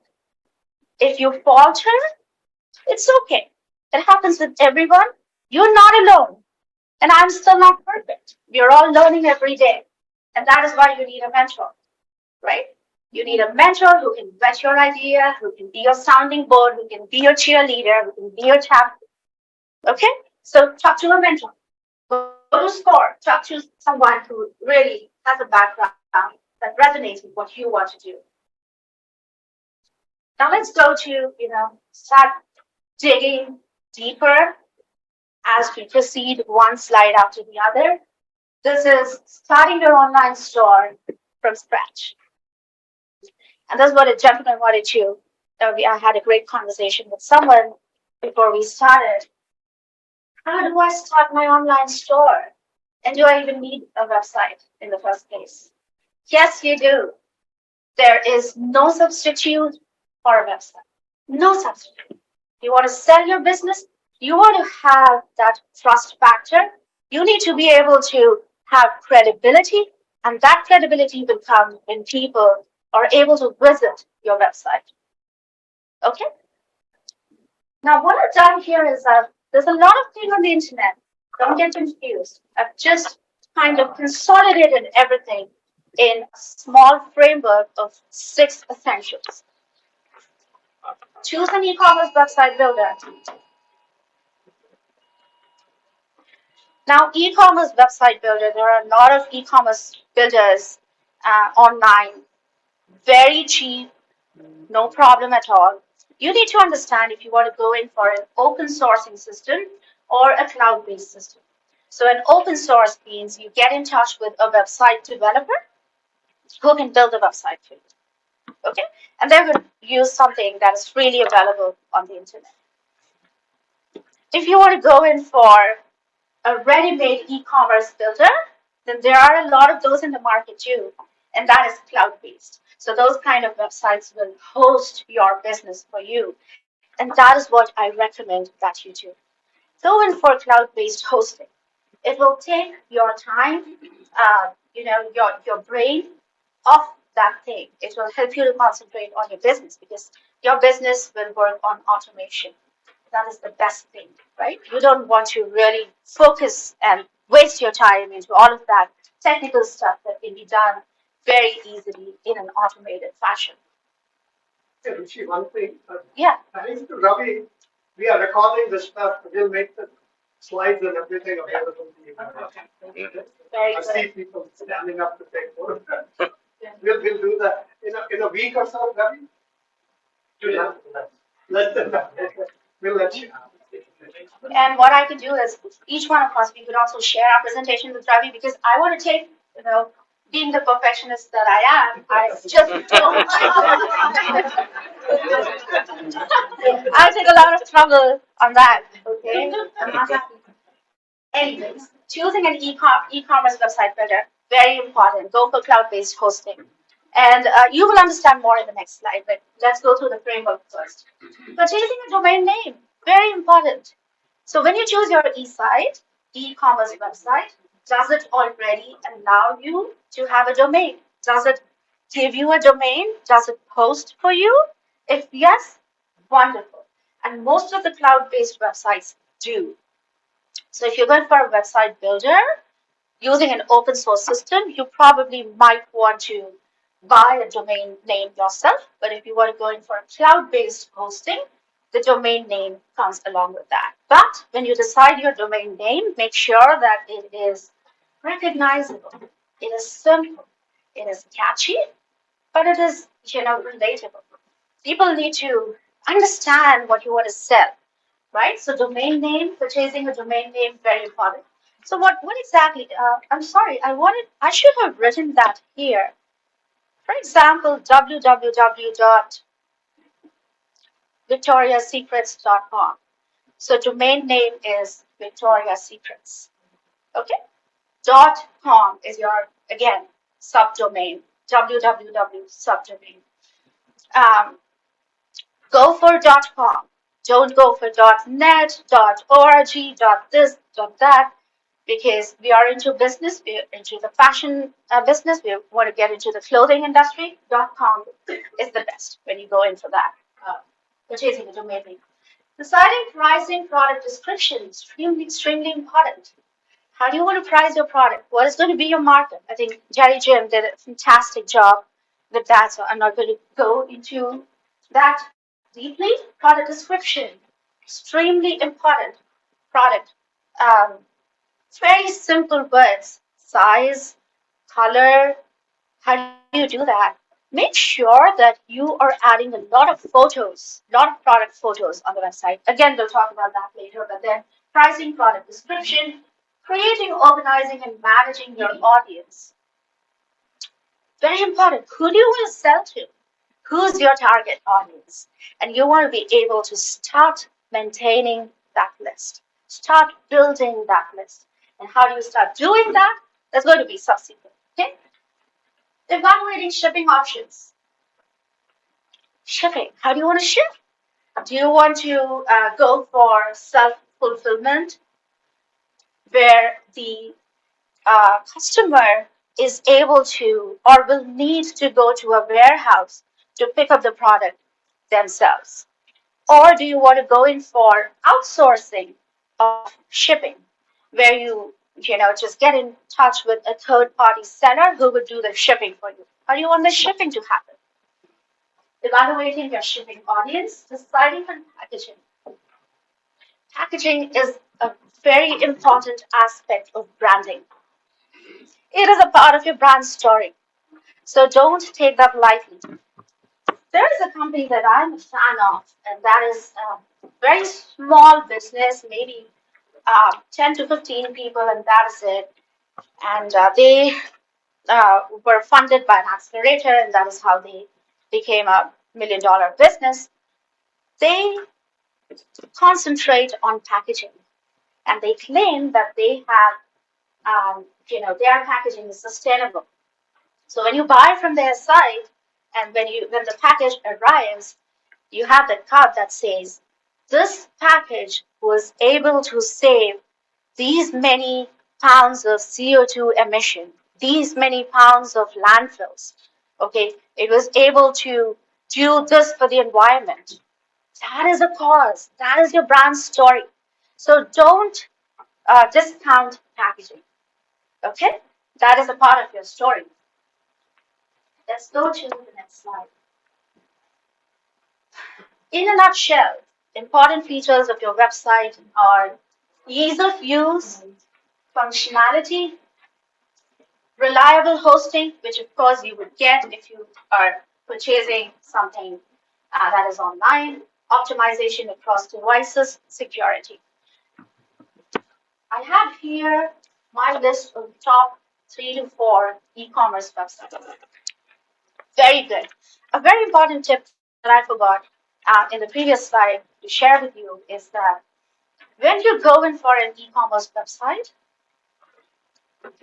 make sure that that host is able to integrate through and through your social media platforms. So your website should be able to speak with your Instagram, with your Facebook, with every communication channel that you're using, with your email too. And that integration is difficult if you do manually. If you're going for a website like Shopify, that's my personal favorite. They're not paying me to say that. Squarespace, Wix.com, web.com. Wix.com is again a very good site, but Shopify is, phenomenal. Okay, so go ahead and check Shopify. It'll do what you want it to do, and it has different payment plans too. Go ahead, check that out, and we can discuss about that offline if you need to. Okay, so I was talking about the technical features. Let's talk a bit about the intangible aspects of the website too. Okay, clear mission and vision up front on the home page. What is your vision for your customer? Why should they buy from you? What is your mission? Why are you bringing this brand to your customer? What is the problem that this brand aims to solve for your customer? Okay? Clear, uncluttered layout with 50-50 image text, and that's what I was talking in the previous slide. Uncluttered layout. Simple is powerful.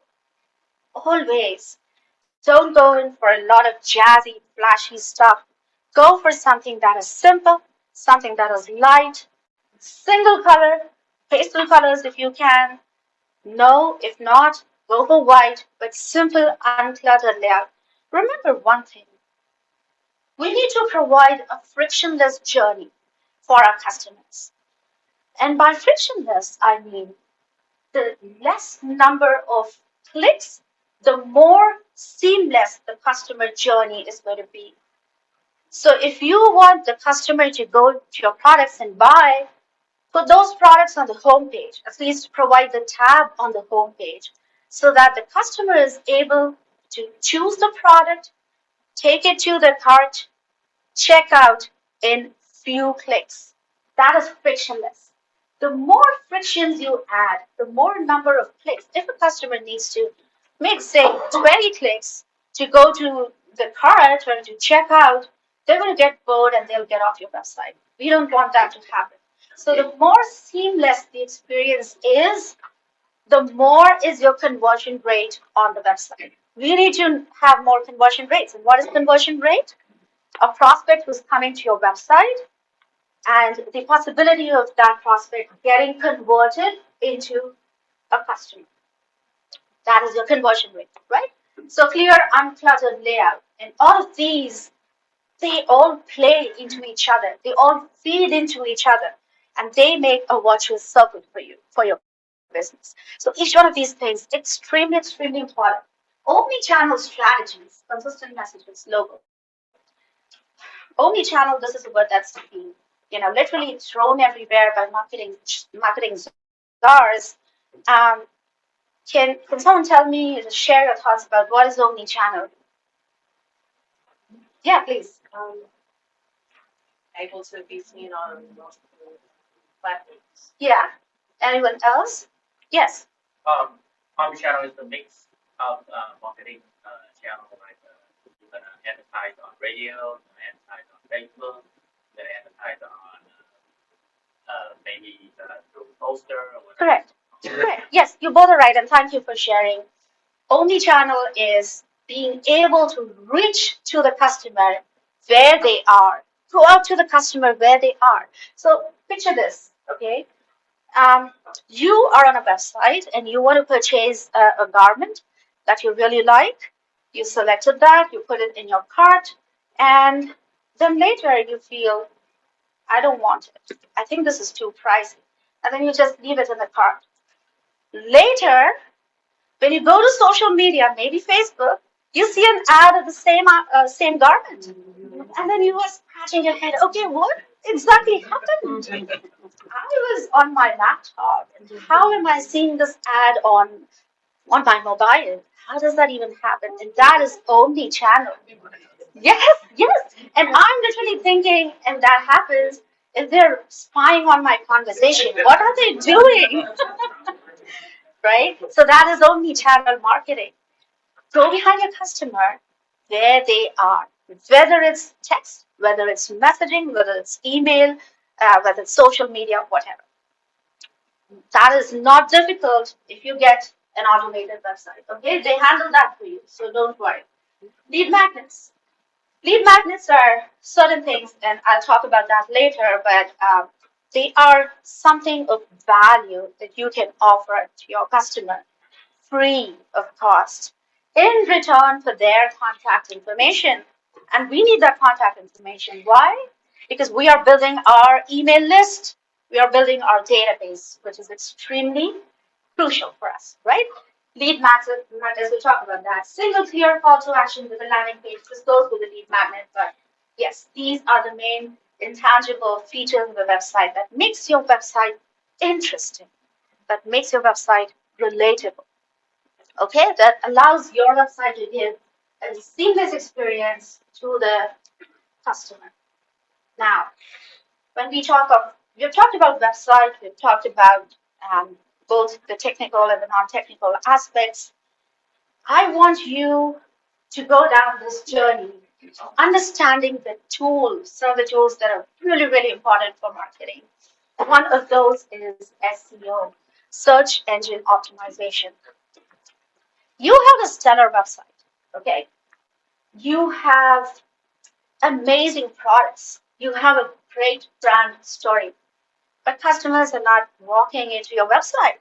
Why is that happening? Are they able to find you? Are they able to find your website on the first page of Google search? If they aren't, then they're not going to come to your website. So, and then go back to your story. If you're searching for, say, lacy blouse or whatever, and then if I want to search, I look at the top 10 brands offering me whatever, and then the search engine performs its optimization, and then they give you a series of outputs. Do you ever go beyond the first page? Do you go to page 2, page 3, page 4? I don't do that. I just go to the first page and possibly just the top half of the first page, right?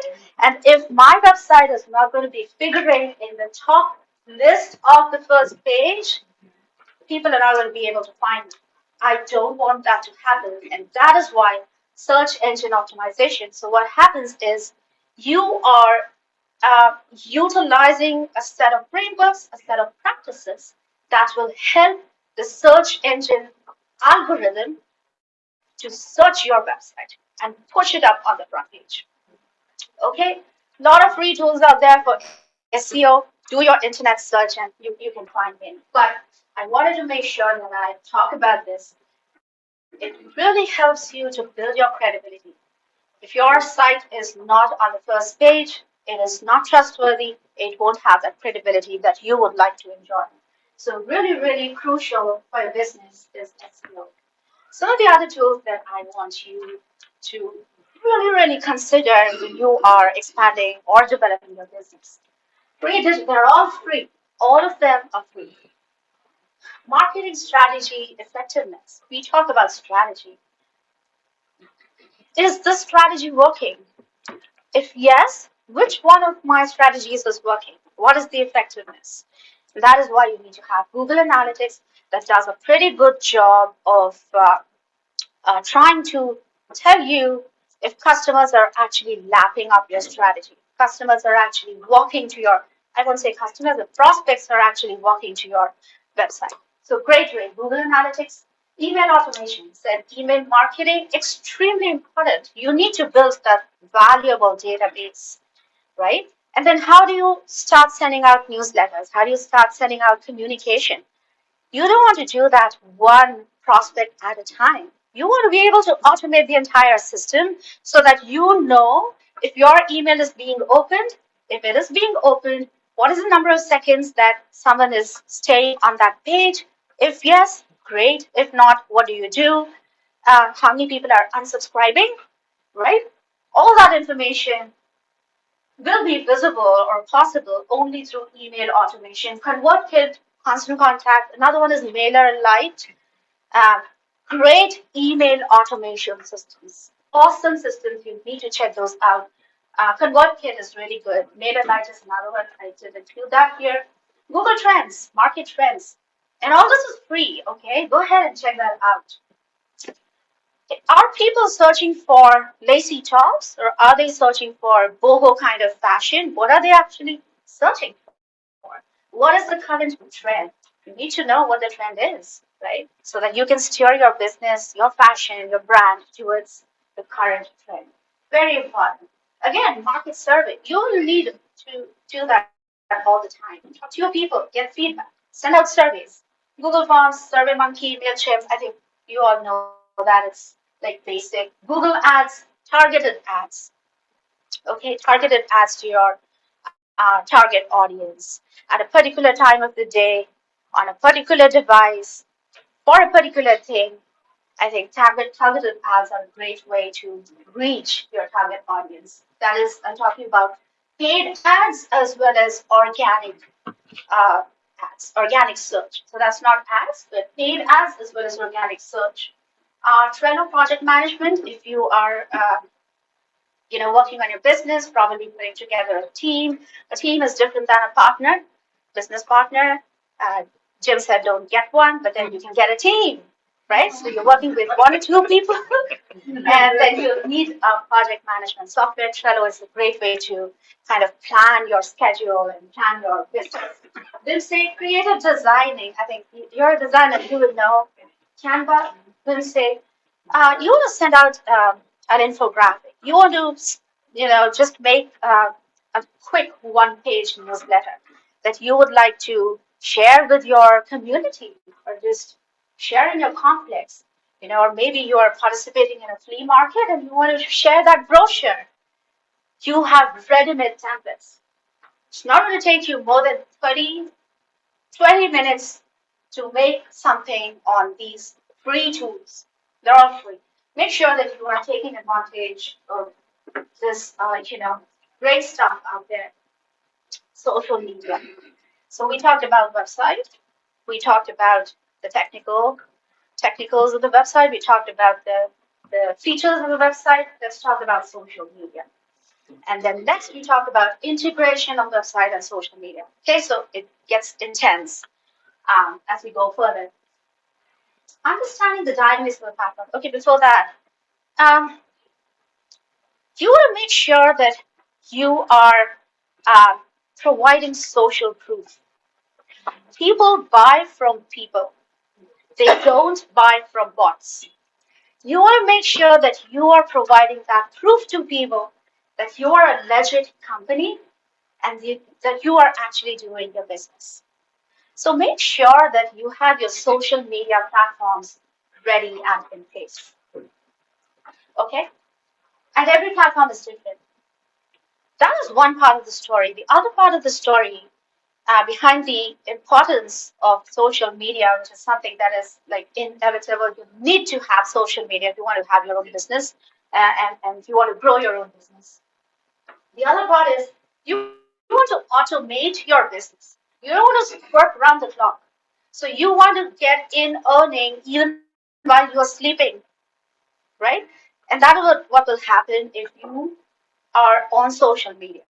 So people are, no matter what place they are in, they would be going to your social media sites. That takes them to the website, and then you are selling without selling. That is what we want to do, right? We don't want to spend the entire day selling and thinking about how to sell. And that is where social media comes handy. And every platform is different.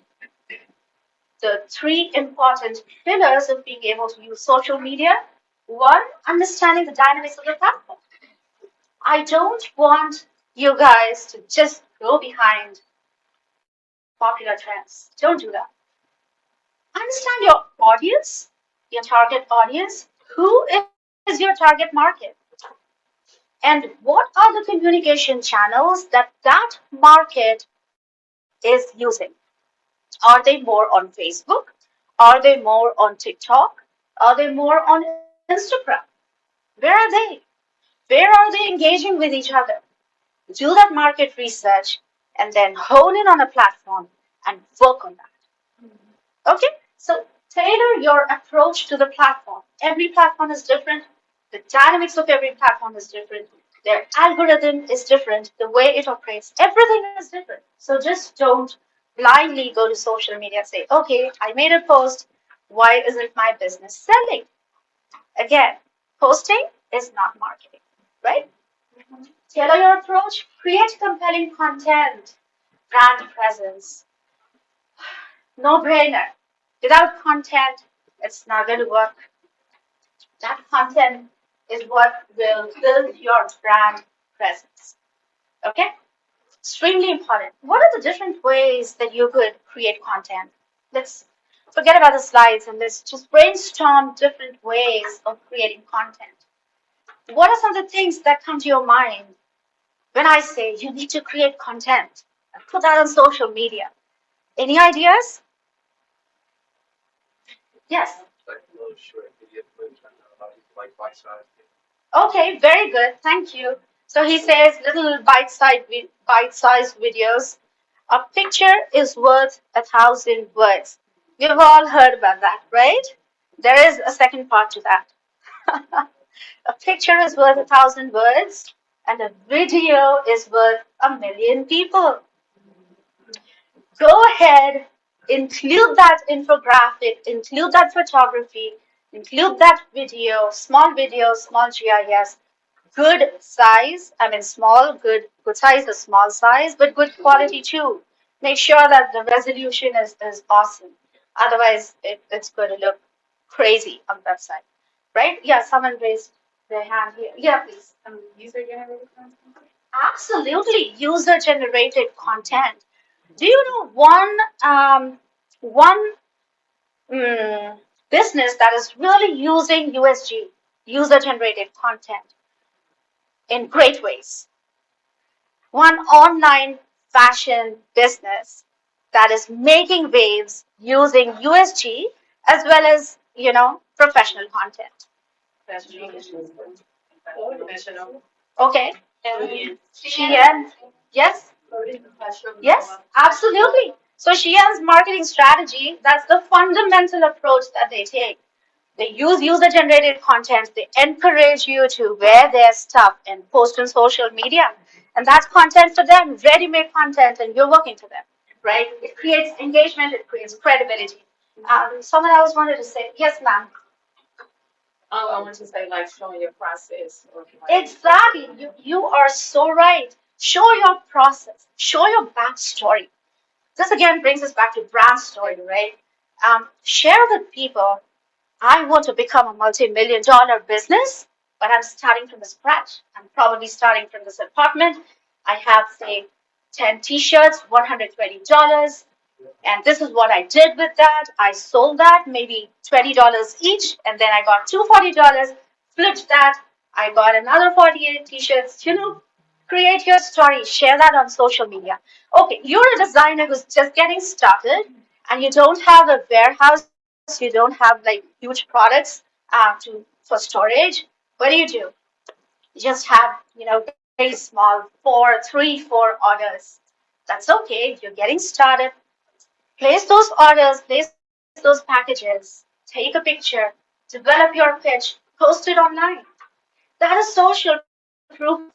That will show to people, okay, this is not a fake company. This is a company that is actually shipping the products. This is a company that people are actually buying from. Let me go ahead and give it a try. And let me try them out. Let me see if I want them. Let me see if I like them. Right? So that is your social proofing. Hundreds of ways to create content, backstories.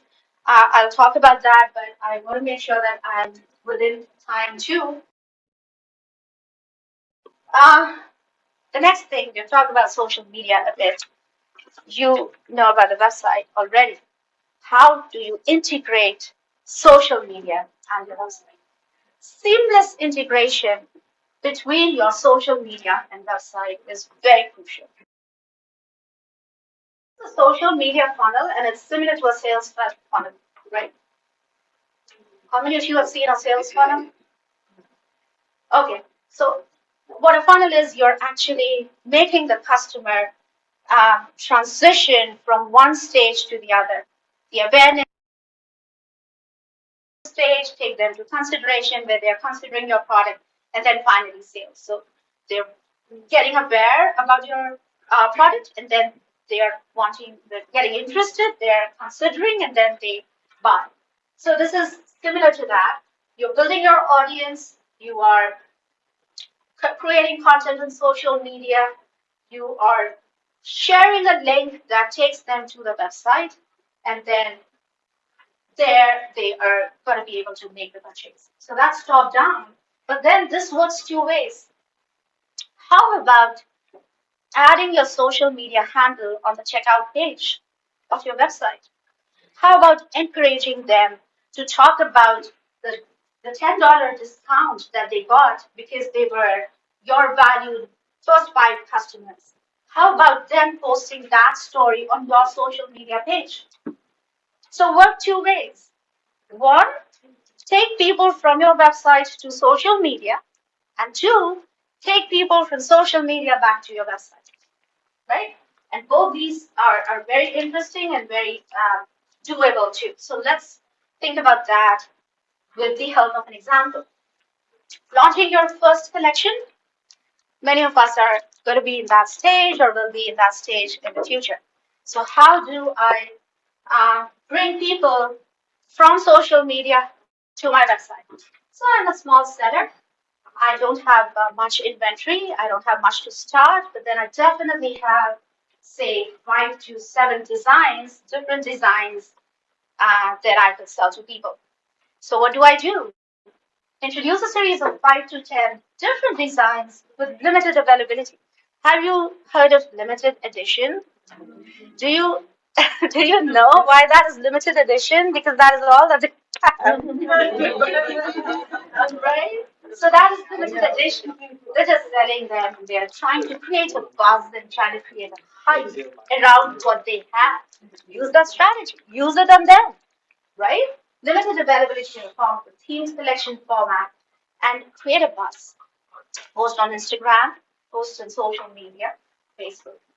Hey, we have a limited collection that's going to be launching on Thursday evening, 6 p.m., maybe weekend, Saturday, whatever. The first 10 customers will get this, whatever. Okay? Create a hype. Create a newsletter if you already have an email list.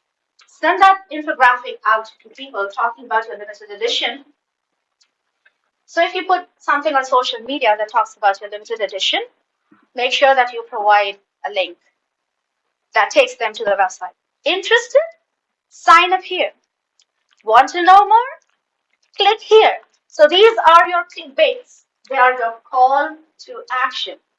That is what we call to action, right? CTA. Take them on the website. And why are we taking them on the website? Why the hell do we want them to come on the website? Why? So let them buy and collect their email. That is the valuable database that you guys are going to be building, because that is the first point of contact, and then thereon you start developing that relationship with the customer. So that is also a lead magnet, isn't it? Isn't this a lead magnet? A lead magnet is something of value in exchange for their contact information. What we need is their email. We need them in our database, and that is how we make the database very valuable. Okay, so now let's talk about social media. We've been talking about social media for the past few slides. Let's see which one of the social media platforms are really being used by people. Facebook, 18.3%. That's the most favorite. And in my personal experience, that's the platform that people generally use, no matter what age they are. So even millennials, Gen Zs, of course, alphas, millennials, and the baby boomers too. They're also on Facebook. So don't discount Facebook. Insta is great.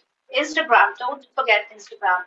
Pinterest, Snapchat, TikTok, and then some other social media platforms. I think maybe this would be WhatsApp Business, or Discord, maybe. There are plenty of things out there. But on Facebook, Instagram, Pinterest and Snapchat are the most favorite when it comes to e-commerce business. Most favorite for people when they want to buy something. Let's see how people are finding their perfect product. Seeing a targeted ad, organic post by a brand. See, both of these are neck and neck in competition with each other. Organic search, and that is where your tools come in. That is where your strategy comes in. They're going to find you through organic search only if you have your backend developed perfectly, right? Seeing a targeted ad, that is paid ads. If you're just starting your business, I would recommend you not to spend a lot of money on paid ads. Okay? Learn the ropes first, go on the platform, get your experience, see what works, what doesn't. And then as you learn, as you start making your first sales, you probably want to take it to the next level and then go for targeted ads. So I would say don't waste your money when you're just starting your business on targeted ads. Okay? Researching on social media, people are researching. So that is where the keywords, what are the trends? What are the keywords that people are using? Are they searching for? So yesterday I tried to find what are those keywords. So the most popular keyword was, how do I design an old-fashioned poncho? Right? This is so interesting. People want to go back to old-fashioned? Really?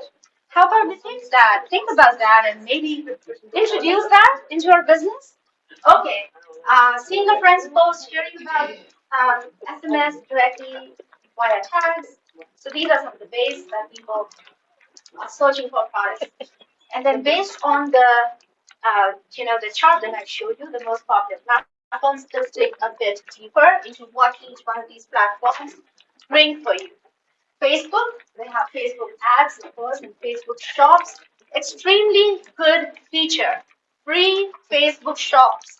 You can go ahead and create your website on Facebook shops, your e-commerce platform on Facebook shops. This is different from the website. Don't get confused. Okay? Instagram store, again, great way to go ahead, sell your product, create those themes. Instagram is a great way to reach out to people. Pinterest, DIYs, share your visuals, share your story, share your photos. Great way. TikTok. TikTok is an upcoming thing, and don't get into all that hula boo of TikTok is going to be banned. It is not going to be banned. My policy analysis says TikTok is not going to be banned at least until 2024.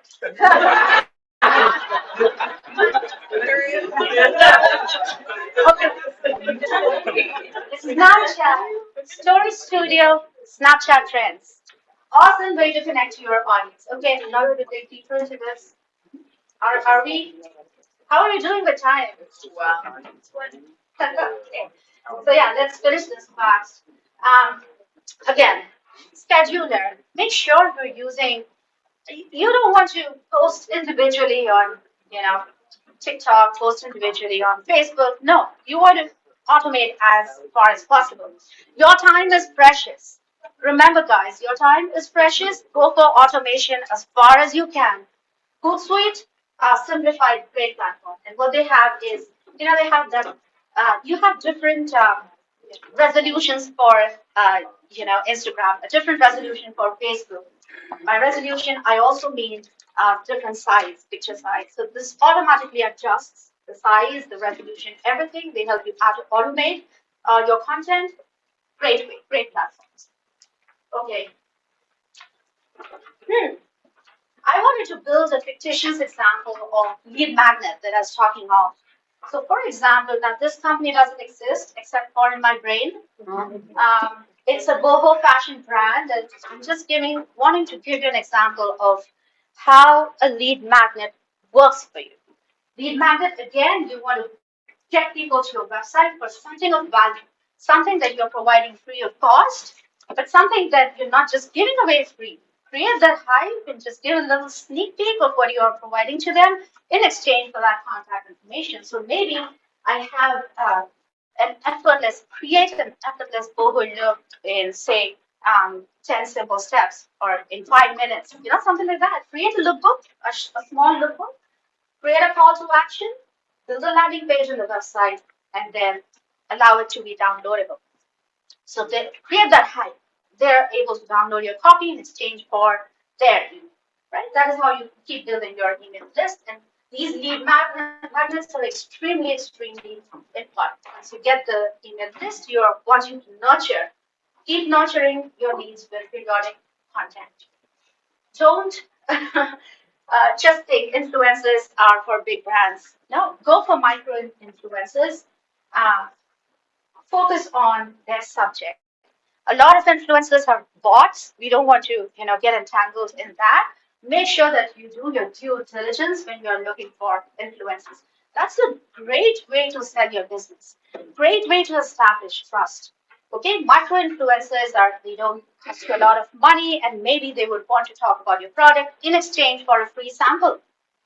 Right? The best way to find them is Google, Instagram, LinkedIn, influencer marketplace. Great way to connect your brand with influencers. And then you have special influencer marketplaces for fashion, for fitness, for health. So it goes on and on. Please go ahead and research influencer marketplace, blogs and bloggers. What are some of the fashion blogging sites?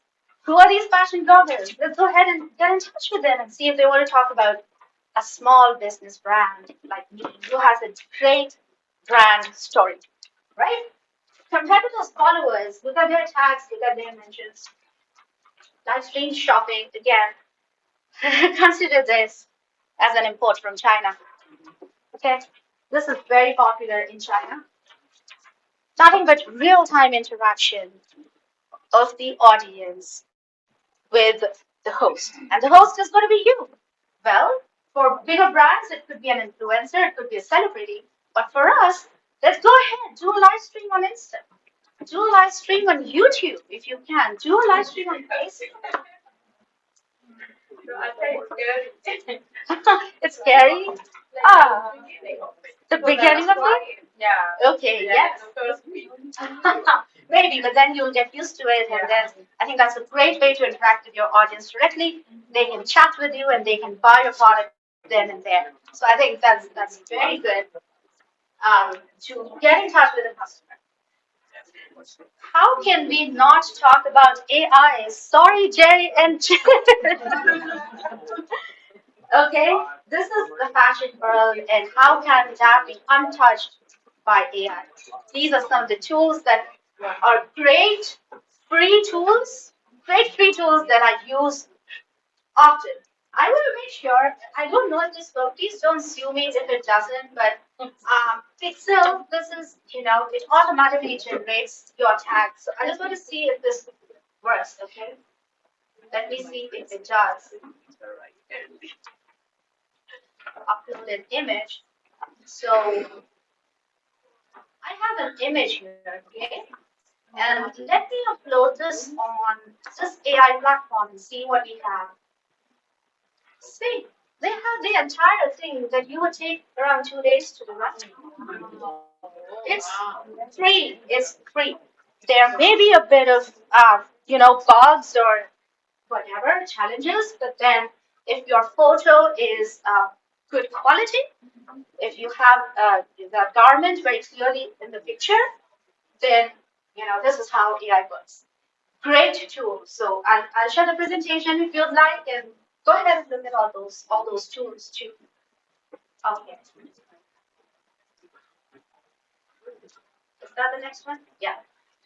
I really want to encourage you guys to focus on market trends. Okay, what are the upcoming market trends? Is it unisex clothing? Is it really saleable, repairable, customizable? If you offer that, maybe that is your USP, because not a lot of people do that. Right? Sustainable fashion. More and more customers want to get engaged with brands that are into sustainability. So maybe, again, ethical manufacturing, sustainability. Yeah. That's awesome. And I'll share with you 2 other companies that I have here that I don't want to waste everyone's time, but that's great on sustainability. Okay, upcycled clothing, recycled clothing.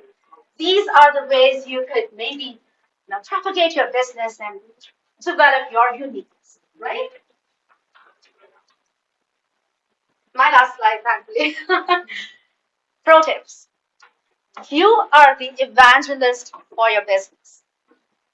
No one but you is going to take that idea to the customer. It's just got to be you. So you got to take that risk. No one else is going to do that, right? So you are the evangelist. Take control of the situation. Go out there and build on the top of the other. Don't try to reinvent the wheel. Look at something that's already existent and see how you can make a positive change into what is already there, right? Surround yourself with passionate team members who are equally excited about the brand and equally excited about the business. Create excitement, urgency. I think we've talked about that. Ask for product reviews. Great way. Go to Google, create your business page. Make sure you get the ratings from the customers and get your 5.0 rating. It's a great way to establish credibility. Post on social media. Partner with micro influencers. And there's something else that's missing here. Maybe it's getting cut off, but that's co-market. Partner with others. Partner with companies that are not exactly your rivals and see if you can kind of also reach out to their audience. That is how you expand your audience, right? So I think these are a few things that I have with me. Let me now open the floor for questions. Is there any? If not, if you guys are tired, we can always, get in touch later. Yes, please. Okay, so for when you say about creating an urgency, for example, you launch limited editions. What stage of the product life cycle you launch that? Are you going to launch that limited edition at the beginning of the new product, or in the middle phase of the business, or in the end? Anywhere you want. Anywhere you want. If you don't have an inventory, launch it at the beginning. But then understand that it works whenever you do it. It always works. Even if you're an established business, it will work. So I've seen H&M, see Zara, see these big brands. That is what they do. What is Zara's competitive strategy? How is it different from H&M? What does Zara do? So Zara is making available patterns and apparel to you just for that limited time of 2 weeks. And then the fashion changes. What does Zara do? It just goes ahead, clicks, does its market research and see what's trending. Okay, this is trending. Let's get that. Maybe in lesser cost. Let's design that, and then 2 weeks and done. That's it. And that is what they are surviving on. So any stage, right? I have a question. Etsy, because so many people are on Etsy and they utilize Etsy. So do you think that's a good, whether as far as a starting point, whether you should do Etsy or your own dedicated website, or the two? Got it. Yeah, And thanks for that question. Yeah, sorry, go ahead. No, and I was going to say, and also if you show on Etsy or your own site, what is the minimum number of listings or items to start? Okay, great question.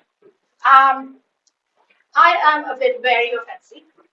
Okay, I would definitely recommend you to have your website, whether or not you want to go on Etsy. Even if you're going on Etsy, have your website. Okay, now Etsy requires a lot of organic search to have your product on the top. And for your product to be able to figure on the top, you need to have listings. So at least 30 to 60 listings minimum, and then relist. So relist the same listings, every day. You don't need to, recreate content, but maybe. So for example, if you're sharing a Canva sheet, okay, maybe share the same sheet in different colors, or maybe with different designs. So that is how you can relist and list and relist again. But they require a lot of listings. It is very difficult to figure on their organic search. You will need to go to Etsy ads to do that. So if you're in the beginning of your career, I would recommend you not to use it. Yeah. Sorry. Yes, ma'am. Did you use the slide, the AI tools? Oh, yes. Here you go. Yes. I have two questions, but the Sure. first one, I always hear people saying, like, when you say, what is this brand able to solve for the customer? Like, when I think about fashion, I kind of think it's even though I love it, I think it's kind of vain. So it's like, how am I solving the? Yeah. You're absolutely right. So it's not always. Oh, she has a fantastic question. She says, there's a lot of talk going on that says, how are you able to solve your pain point for the customer? But what happens when the customer doesn't have a pain point, one, or when you're not solving that pain point? All that you're doing is just selling a brand, right? So then how do you market? I would say go out to the market, go to community. So I heard of a lot of brands, and that is a recent thing. A lot of brands branding themselves as health brands. Okay, so they're nothing related to health, but what they're doing is they're putting together small community groups and talking about mental health. It's nothing to do with their brand, but that's giving them good branding. That's giving them good engagement with the customer or with the prospect, good awareness. So go ahead and participate in these community engagements.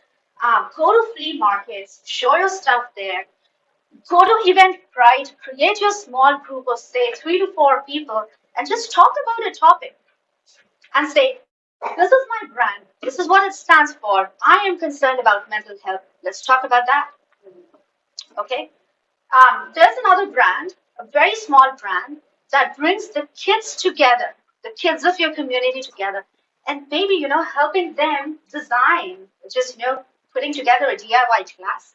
Nothing to do with your business, but great way to sell your brand, to create that awareness, right? It's called brand awareness. Brand awareness. Bring your name to the people. Absolutely. They don't touch it, but, Remember, emotions, relationships, these are great ways to build connections with people.